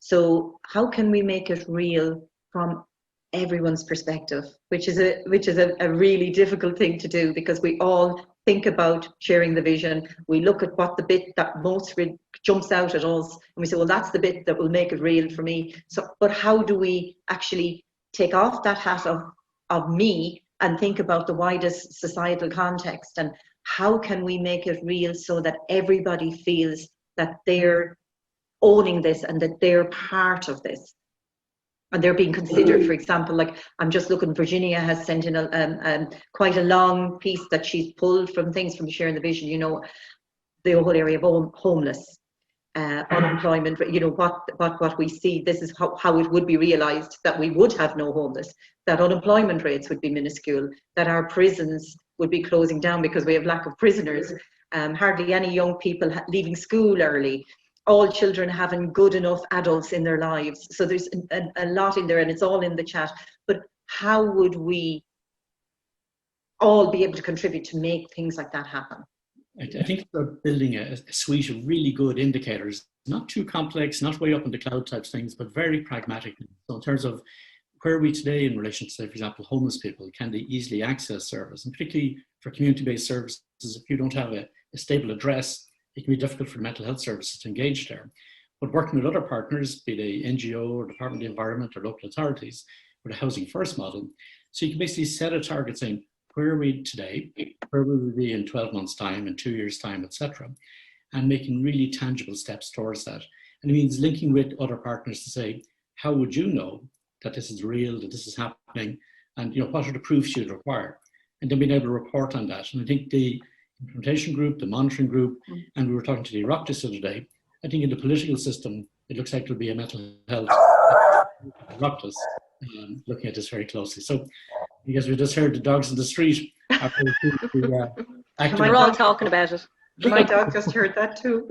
Lily, that sounds encouraging. Sorry. What are your thoughts there? Sorry about that. Dogs, grandchildren.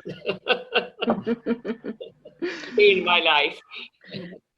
I think like we're definitely, we've come so far with co-production, and with recovery focused services and with co-production, and I suppose we've come so far at a certain level, and it's very much kind of at a national level, and the discourse, conversations, the ideologies are we've really raised the bar.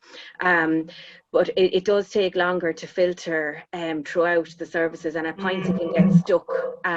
So I think it's really important that the co-production process, those types of conversations continue around local tables and around regional tables. We have to keep that conversation going, otherwise the ideologies and the developments will stay stuck at a national level. So I always kind of think if you need to be able to feel it when you walk in the front door of the service, whatever it is, you need to be able to feel that, that recovery is here, that we are sharing a vision here, that that we're all in this. So I think it's definitely about having the right processes, the implementation processes in place, but not setting up new structures, because that just, people just kind of sigh when they hear, oh, another new process. We've got lots of processes, we've got lots of really good people that are already seated around tables talking about these types of things. So it's just about connecting up those people at local level and getting them all together. Perhaps it's at the area forums that are already established that are looking for the mental health managers, service providers, community representation, lived experience and family members. We've already got the key people and a right process in place there. So it's about making sure that this book then is on that table, and it's on put that on the agenda, and these are the types of conversations that we're having together at local and regional level, as well as the national level. I see a point in that box there about we'll know when people stop presenting in A&E departments. And I think, as we heard earlier from Áitill, what are the practical steps that offer people a real choice, a credible choice, late in the night when there's nowhere else to go? And always people will present A&E, but that shouldn't be their only choice. And that should be only reserved when it's absolutely necessary. So I suppose our role is to say, what can we usefully do? And I think it's important while there's an active dialogue that we don't unpick the recommendations. There's been a lot of work in filtering through these ideas. And sometimes in mental health, we're committed to dialogue and discussion, but we also need to match our action and momentum. So I think it's, as we saw earlier with the Áitill, this is hitting the ground running and making a very real difference to people in Galway. We need to see that happening now right across the whole country. I'm going to finish on that point because I'm quite conscious of time. And thank you so much to Martin, Michael, Gina, Colin and Millie for that presentation on sharing the vision and making it real. There's a lot gone into the chat here, and it is, when we say we make it real, it has to be realistic. So that's, it's not just words, it's about actions. So I'll say thank you to you, and we're going to move on to the next section. So without further ado, I'm going to hand over to Sonia, who's going to, it's just a quick stretch break and that, everybody, before we go into the live panel discussion. So just before that, we're going to have a presentation as well during this little stretch break from the Mayo Recovery College team and friends.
Thank you for continuing to share the webinar with us. And we're moving on now, and I'm going to reintroduce you to Hugh Kane. And Hugh is going to be the MC for the panel discussion, and he will introduce the panel to you. So I'll see you after the next discussion. Thank you, Catherine. Thanks very much, everybody. You're very welcome back this afternoon. I'm going to introduce the panel for this final piece of our webinar today. The first panelist is Dr. Sharon Lambert, lecturer and co-director of the Masters in Applied Psychology at UCC. Professor Rogan, who I think some people might know, is going to join us as well. I'd like to welcome Fiona Coyle, CEO of Mental Health Reform. Welcome back Anne Sheridan, the Programme Manager for Mental Health and Wellbeing with the HSE. My other former colleague, John Mean, Assistant National Director of Mental Health Strategy and Planning. You're welcome, John. John Farley, CEO of the Mental Health Commission. You're welcome too, John. And a special welcome from me anyway to Michael from Mayo, Michael Ryan, the Head of Mental Health Engagement and Recovery. You're all very welcome, and thank you for taking part in our webinar this afternoon and this morning. We kind of have two questions. We've about 25 minutes, so I'm going to keep it fairly tight. The first question I'm going to ask you all to think about and maybe share a key piece for us is, how will we know when sharing the vision is successfully implemented? Big question. I'd love to know what you all think of that. I might kick off maybe. Michael Ryan, since he's from Mayo, loves the hard stuff. Anyway. So Michael, I might go to you first and see what's your sense of that particular question. How will we know? Thanks, Hugh, and good afternoon, everybody. And as always, it's a pleasure to talk anything like this. And we're all very well in Mayo. We'll be glad to know. Thanks indeed, Michael. Thank you. See you in December, maybe, for the All-Ireland. Of course, annual event. No, I think that's a very interesting question. How will we know we've successfully implemented sharing the vision?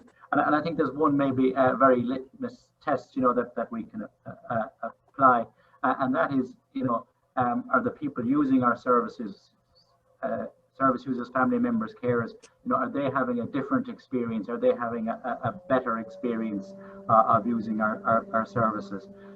Is it an experience where they feel they're listened to? Is it an experience where they can access the service they need when they need it? Is it an experience that's helping them to achieve, the personal goals and desires that they want to do in their life and that they want recovery to help them to do?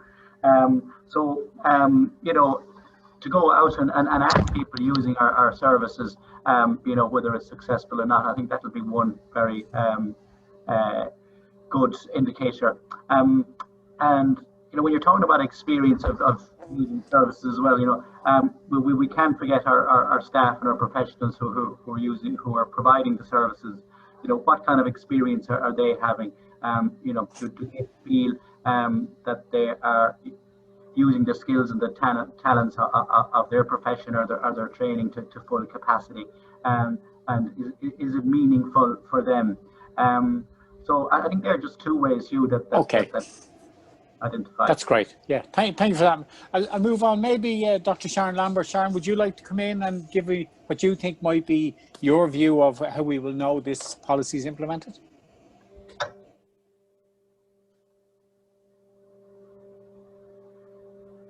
Is Sharon there? Sharon, you're on silent. Sorry, I was chatting away there, having a great old chat. Could I? Good afternoon, Sharon. You can hear me now, can you? Oh, what? We can indeed, yeah. Thank you, Sharon. So in terms of that, from your perspective, how do you think we'll know when vision, the replacement vision, is successfully implemented? Yeah, so all I would do is just echo what has just been said, is that there's two different groups of people that will tell us that, and that's primarily the service users and also staff. Obviously, if you have a good service that's trauma informed and inclusive and is good to service users and is good to the staff, then the whole organization benefits. You have less staff turnover, less staff sick leave, and then service users get a more consistent and more reliable service, and the you will know that because they will tell you. Okay, thank you, Sean. John Farley from the Mental Health Commission. What's your sense on this question, please?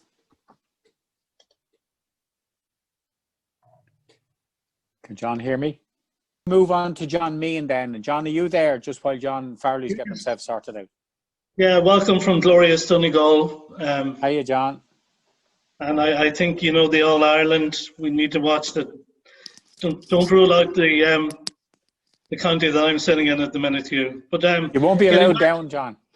Yeah, getting back to your question, you know, I'd like to echo what the previous speakers have said, but just to also say from a strategic point of view, you know, there are 100 recommendations in sharing the vision, and the focus really is on sort of a recovery focus.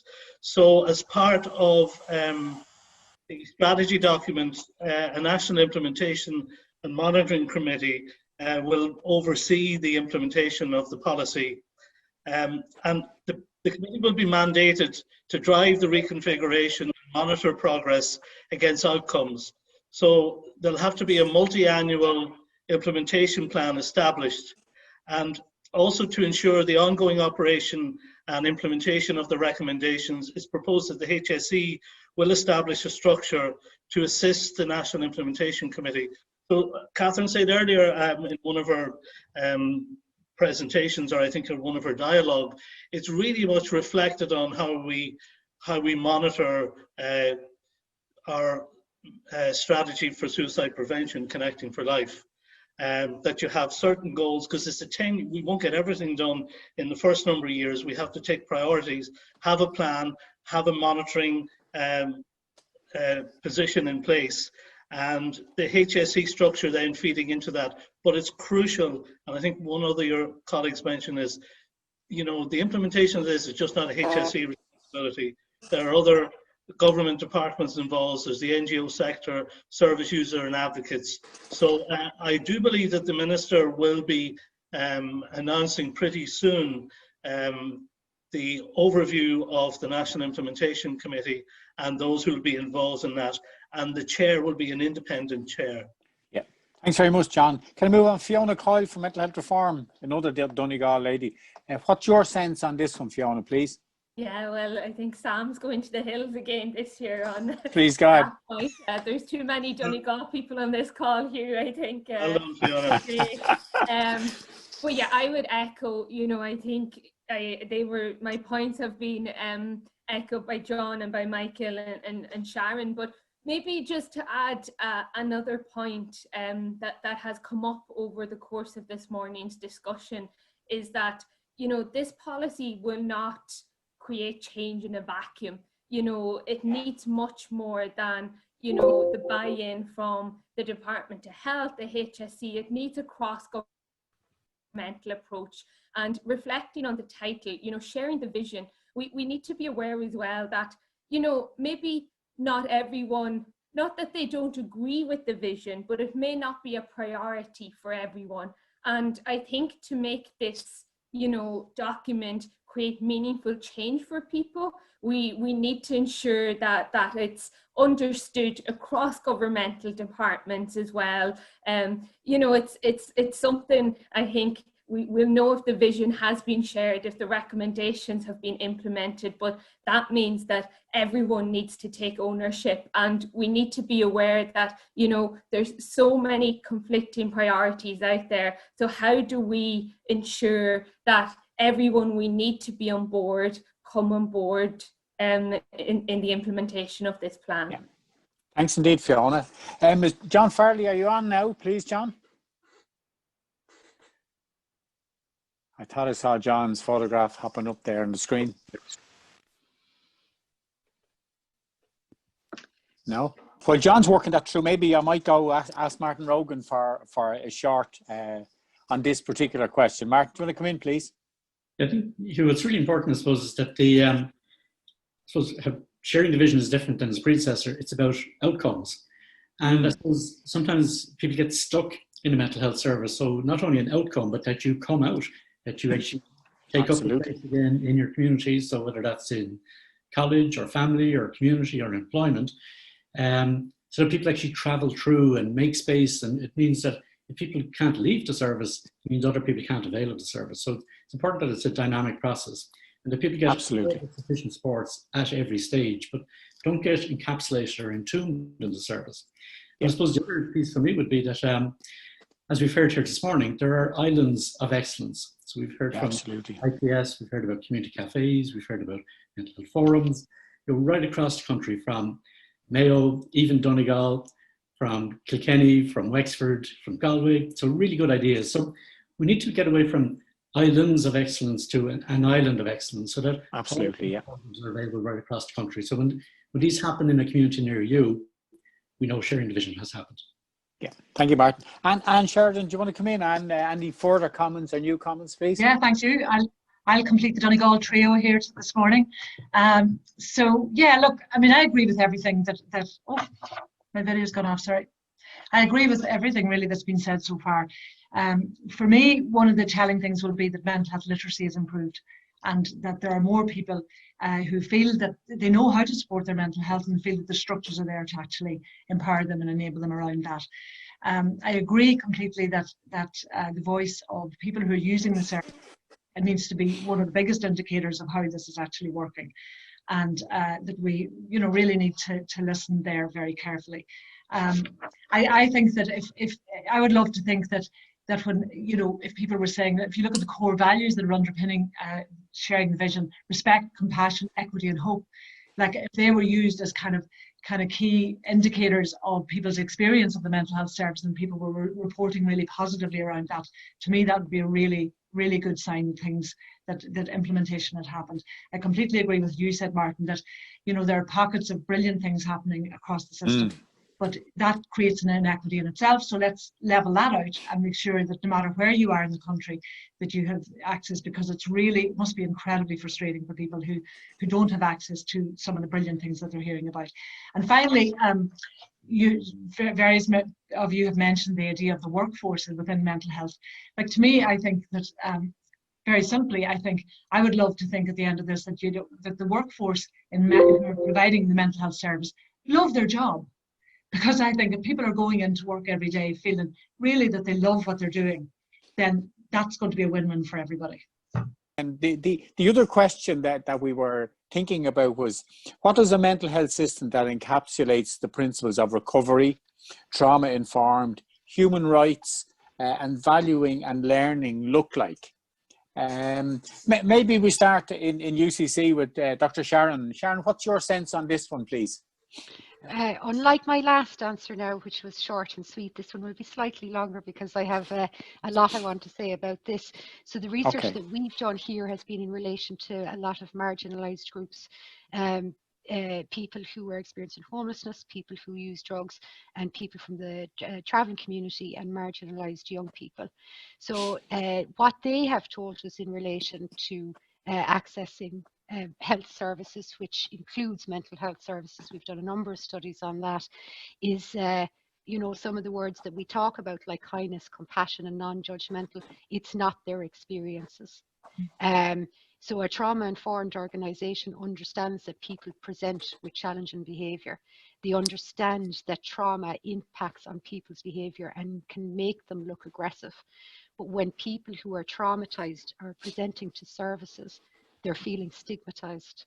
And actually, in terms of people who do make decisions, I'd ask you to just go to A&E with somebody who's in mental distress, who's from a marginalized community. I'd ask you to just notice the way that they are treated and it starts at the door with security. It continues with admin, and it continues throughout their experience. I have done it often. I have often attended different services because the participants in our studies ask us to understand. We do ethnographic research, so we try to understand people's experiences. I think that a lot of organizations do not collect service user feedback, and when they do, they get defensive about it. Sometimes people tell us things. We might not agree with their perception, but it's their perception, and we have to listen to it. We have to recognize that where they're coming from, and we have to ask ourselves, if there's validity to their experience, and what would it be like if we were walking in their shoes? What would our experience be like? So I think for me, we need to have a biopsychosocial approach to this. And I mean, somebody else has already said that about different departments talking to each other. Mental health isn't something that happens in isolation. For example, we know that education is one of the single biggest protective factors for young people, but young people who are experiencing challenging behaviour, sometimes because they're living in homes that are not safe, they come into school, they are acting out because they're traumatized. The response to that is to put them on a reduced timetable, which puts them back into the place where they feel a danger. It increases their risk of mental health, and then they end up in the mental health services because we're not talking to each other. We don't have dual diagnosis services for people who are experiencing mental health and addiction. There's a very high rate of death among them. The Children's Ombudsman and Silent Voices have asked for a similar process like Operation Encompass, which happens in the UK, which when the police force respond to a domestic violence incident, that the school is notified so that when the child comes in, if they're acting out, you understand the context. I think we need to think about mental health in its entirety. We need to think about people's social situation. If they're in poverty, you cannot deal effectively with people's mental health issues if you don't deal with poverty and exclusion and marginalisation. Okay. Thanks very much, Aaron. I We told gave you you it a good would one be a that long time. one. Thank you I could indeed. keep going. Yeah, no, that's good. That's good. Thank you indeed. Yeah. John Farley on sound here, so you can go back, John, if you'd like to do that. Yeah, John, do you want to come in? We've two questions that might get you to think about both. So the first, how will we know that the vision has been successfully implemented? And then the second question is around a system that encapsulates the principles of recovery, trauma-informed human rights and value and learning look like. You might just put your two answers together as soon as we have you on, and you're very welcome, John, and sorry about the difficulty you had getting in. I'm hoping you can hear me now. Better anyway, John. We can at least hear something coming from you. Yeah, go ahead, John, please. Thank you. What I would caution is, look, with the plan is how we would know, and maybe I'll answer the two together. Right. We have a well-funded, governed, organised and designed services which can be accessed in a timely manner, irrespective of address, background, age or income. Then we'll know we're there. And the majority of services delivered in the community, we're speaking about people, not beds. And we've absolutely an excellence model. And I just want to warn people, unless we get the governance right in our department and in the HSE, they will suck the good practice out of the system. So unless you have the governance correct, and it's not correct, in the HSE, in how we deliver our services, all these beautiful little spores of good practice will, like things that have gone before, be sucked and won't work. So what I'm coming from as a regulator is, when you see our reports, you shouldn't be seeing this thing where people still don't get a proper care plan. You shouldn't be seeing this thing about 60% of staff. You should be clearly know who's in charge of this system. Because if I was to ask you now, you probably wouldn't be able to answer it. Who's in charge here and who's delivering for the people of Ireland? So that's what I'd like to see, and that's what I think should happen. Okay, thanks very much, John. Yeah, very powerful contribution, and thank you for that. Can I move on, and people can cross comment as well as we move? Maybe go to Fiona Coyle again this time, Fiona. Yeah, thank you so much, Ewan. Just following up with, from what John said, and a bit of a plug that we're 4 days pre-budget, and that's really when words turn to action. And I'd ask everyone, on this call, make your voice heard over the next few days. Speak out on the need that we need to invest in our mental health services, especially during COVID. So just to put that point out. But yeah, I think the human rights element is very interesting in terms of, for me, human rights is about looking at inequality. It's about putting a system in place that's based on fairness, respect, and dignity. And I think that, you know, if mental health is prioritized, and if we are prioritizing a human rights-based approach, there are things that can be done, you know, relatively quickly that have not been done. So I'm thinking about the Mental Health Act. You know, the Mental Health Act long promised to be updated to bring in line with international human rights standards. You know, we're waiting, I think, 6 years now for that to happen. There's the UN Convention on the Rights of People with Disability, and there's the Assisted Decision Making Act as well. So there's lots that need to be done if we are, you know, looking to prioritizing. But a human rights-based approach as well, it encompasses a recovery model. It's really about putting that person in the center.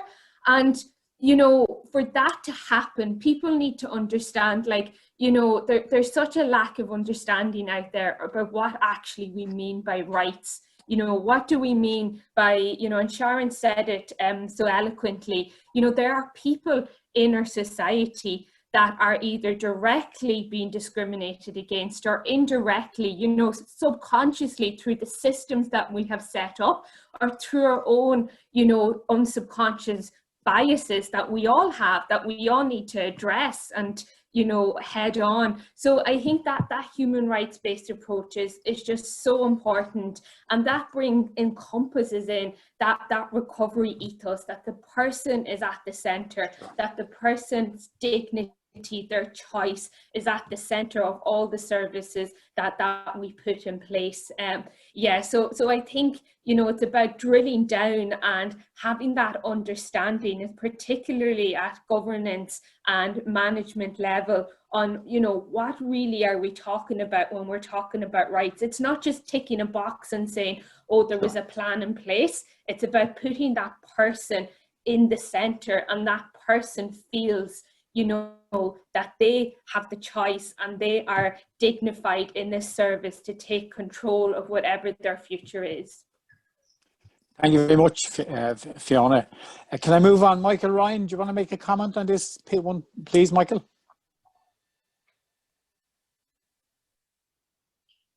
The transition is just a little bit... Michael, you're on silent, just unmute. Excuse me, is that better? Yeah, we have you now, Michael. Thank you. Thank you. Just want to make a comment on this second question, really around the principles of recovery, trauma-informed, human rights, and valuing and learning. Your sense and from your perspective, please. Thanks, Hugh. And I'd just like to endorse what everybody else has said previously. And I suppose from my perspective, the notion of lived experience, I think, is very important, and that we accept that, you know, as a resource that's equal with, you know, other resources, you know, clinical expertise, social expertise, community expertise, because we can never lose sight of the fact that it's the person that has to recover. And we need to listen to what recovery means to them. We need to listen to their story. You know, we need to know where the trauma comes from, you know, to help them with it. And you know, we all have to understand our role in that, and that's where the training and the values come in. And you know, the role of the service is to facilitate, you know, the recovery of the individual. And so it's about, you know, promoting that lived experience and allowing people to use their lived experience. And I suppose what we mean is then, you know, it's about what happened to the person, how they coped, what they learned, how they progressed, how they excelled. And, you know, we can all relate to that now through our COVID kind of experience, you know, because we're all eating our own vegetables now. These kind of things, we've took action. So I suppose that's really what I would like to see to help address this, is that we have real co-production and a genuine partnership with the people who use our services and others, and that we have a recovery focused service that has clear structures and clear pathways from the point of diagnosis to accessing services, treatment and care, discharge, and sustaining recovery in the community. So I think if we can successfully implement, sharing the vision, we can achieve all that. Thank you. Thanks very much. John Meehan, do you want to make a comment on this one, please, John? Yeah, thanks, Hugh. I suppose, I've always been an advocate of, trauma-informed services, and I do believe that we need to get into the space of trauma-informed organizations as well. But I also want to say that, the recommendations within Sharing the Vision now provides us with an enhanced focus on what recovery is in an integrative way. For example, this can only be achieved through a person-centered approach that focuses on recovery. And you see, when you look up the definition of recovery, there are many of them. We had those discussions as part of devising this new strategy. But I think the emphasis has to be on personal decision-making supported by clinical best practice and the lived mental health experience. The elephant in the room has always been in relation to recovery and moving from traditionally focused mental health in bed, focused services, which I would describe as, the traditional focus on mental health, into sort of community-based early access, and the domains were discussed earlier. But the elephant in the room can only be addressed through education as well, and a multi-year, fully costed implementation structure. And I would agree with John Farley on that one. Okay. So trauma-informed organizations is also the way to go, but we need to educate not only mental health services and mental health service staff, but all the relevant government departments and the general public into what trauma really means. Thanks indeed, John. Moving on then, Anne and Sharon, do you want to come back in, Anne, and make a comment on this one, please? Okay, yeah, so a system then, that's a mental health system that kind of embodies the principles that you mentioned at the start, Hugh, to me is one that it would be a mental health service or system that I would be very happy to, with confidence, to encourage anybody close to me to avail of, including myself. And it's one that where everyone would feel empowered at every step of the way, really, that the balance of power is with the user rather than the other way around. And essentially one where nobody is left behind. And I mean, many examples in the previous contributions here have talked about how it happens that people are left behind in the mental health. For me, it would be one that where nobody feels left behind. Thanks very much indeed. Wrap up, Martin Rogan, do you want to come in just on this issue, please?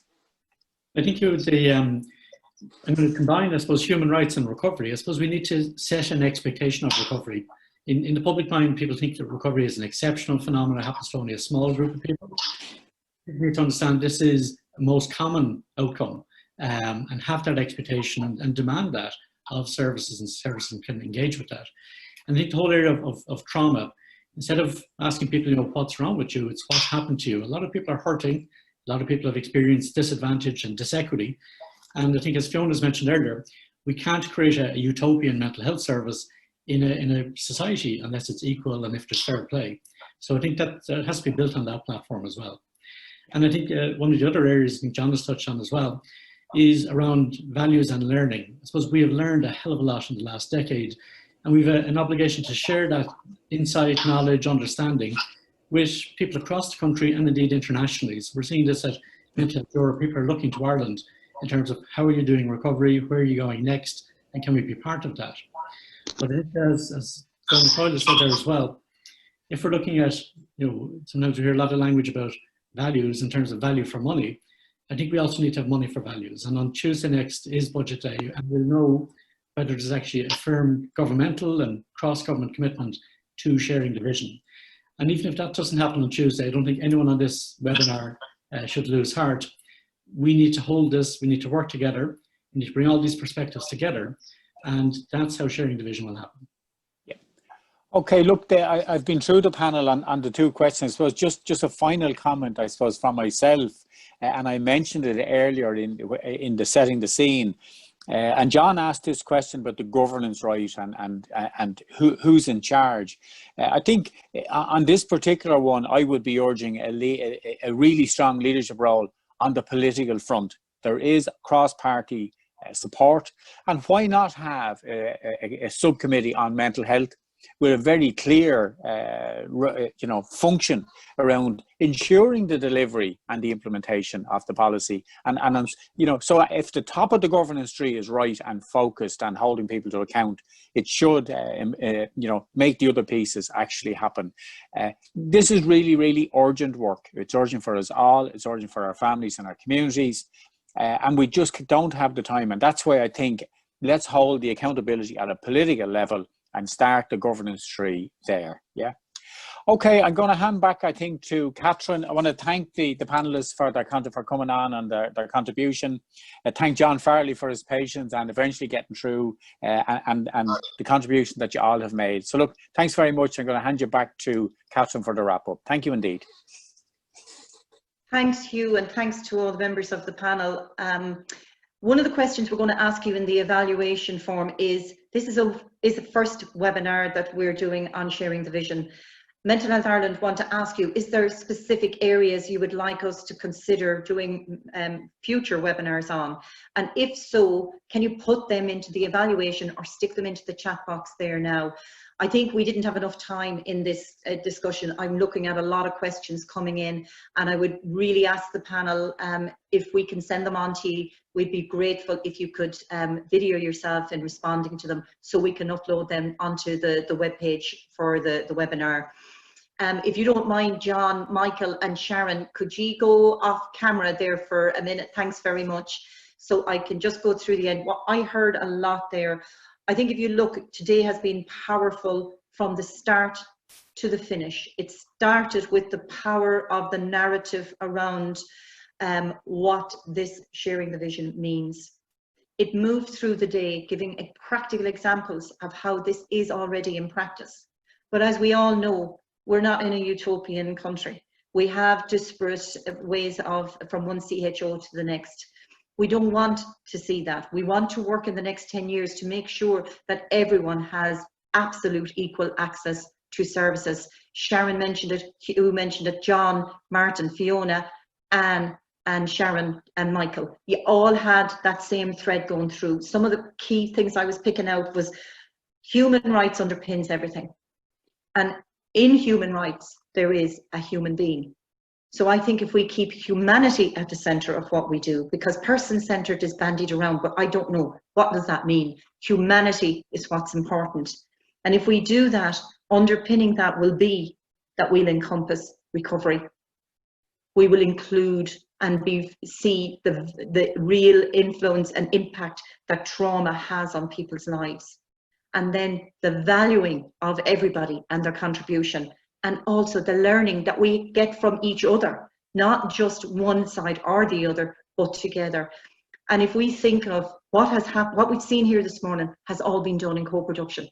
It's critical, it's integral to success in what we do, because we will be doing what people want as opposed to what we feel is needed. We will have our staff and our people who use the service and our family members and wider community all involved in making it happen. Resources, if we were given X amount of million next week in the budget, it's not the amount we're given, it's about how will it be used. And that is key when it comes to resources. Look at what we have. Do we need to stop doing some of the things we're doing? And do we need to put the emphasis on other areas? Use what we have more wisely. Be more coordinated in what we do and work together. And I know people are sick of listening to me saying, but when we do this, we are stronger together and we will have a bigger impact. I'd really like to thank you all for being with us today. It's been a wonderful, wonderful event. And I think I'm going to ask Sonia, can she throw up the credits there if she can? That would be brilliant. And it's just to let people know there was a big co-production team behind this. And you can see the people there yourself. We want to thank the Minister for taking that time at very short notice when she wasn't able to attend to be able to give us that message through video. Hugh, as the chair of our board, Carmen and the Mental Health Ireland team for making sure the event was promoted, all of the music, the art, the wonderful, fabulous work that's been done by all the people in the Mayo Recovery College.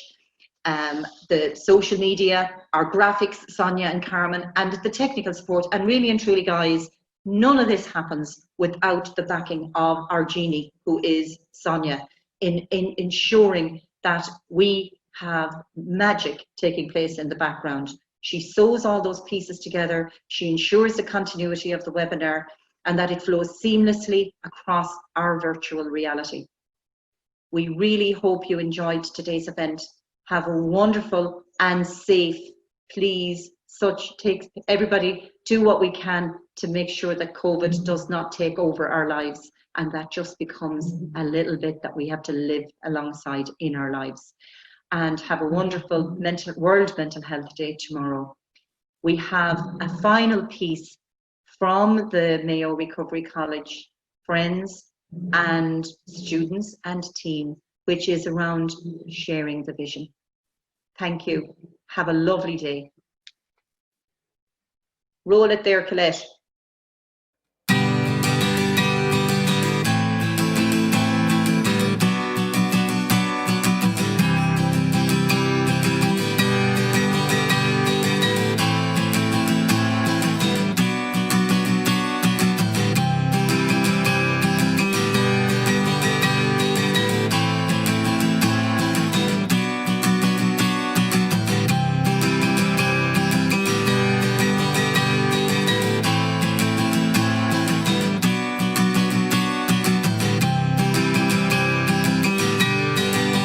Changes are coming, I can feel it right down to my bones. The winds are blowing, a new day, a new light, a new way, a new hope. But I've been down so long, I can't see the fire from the smoke. Tell me, how will you know? How will you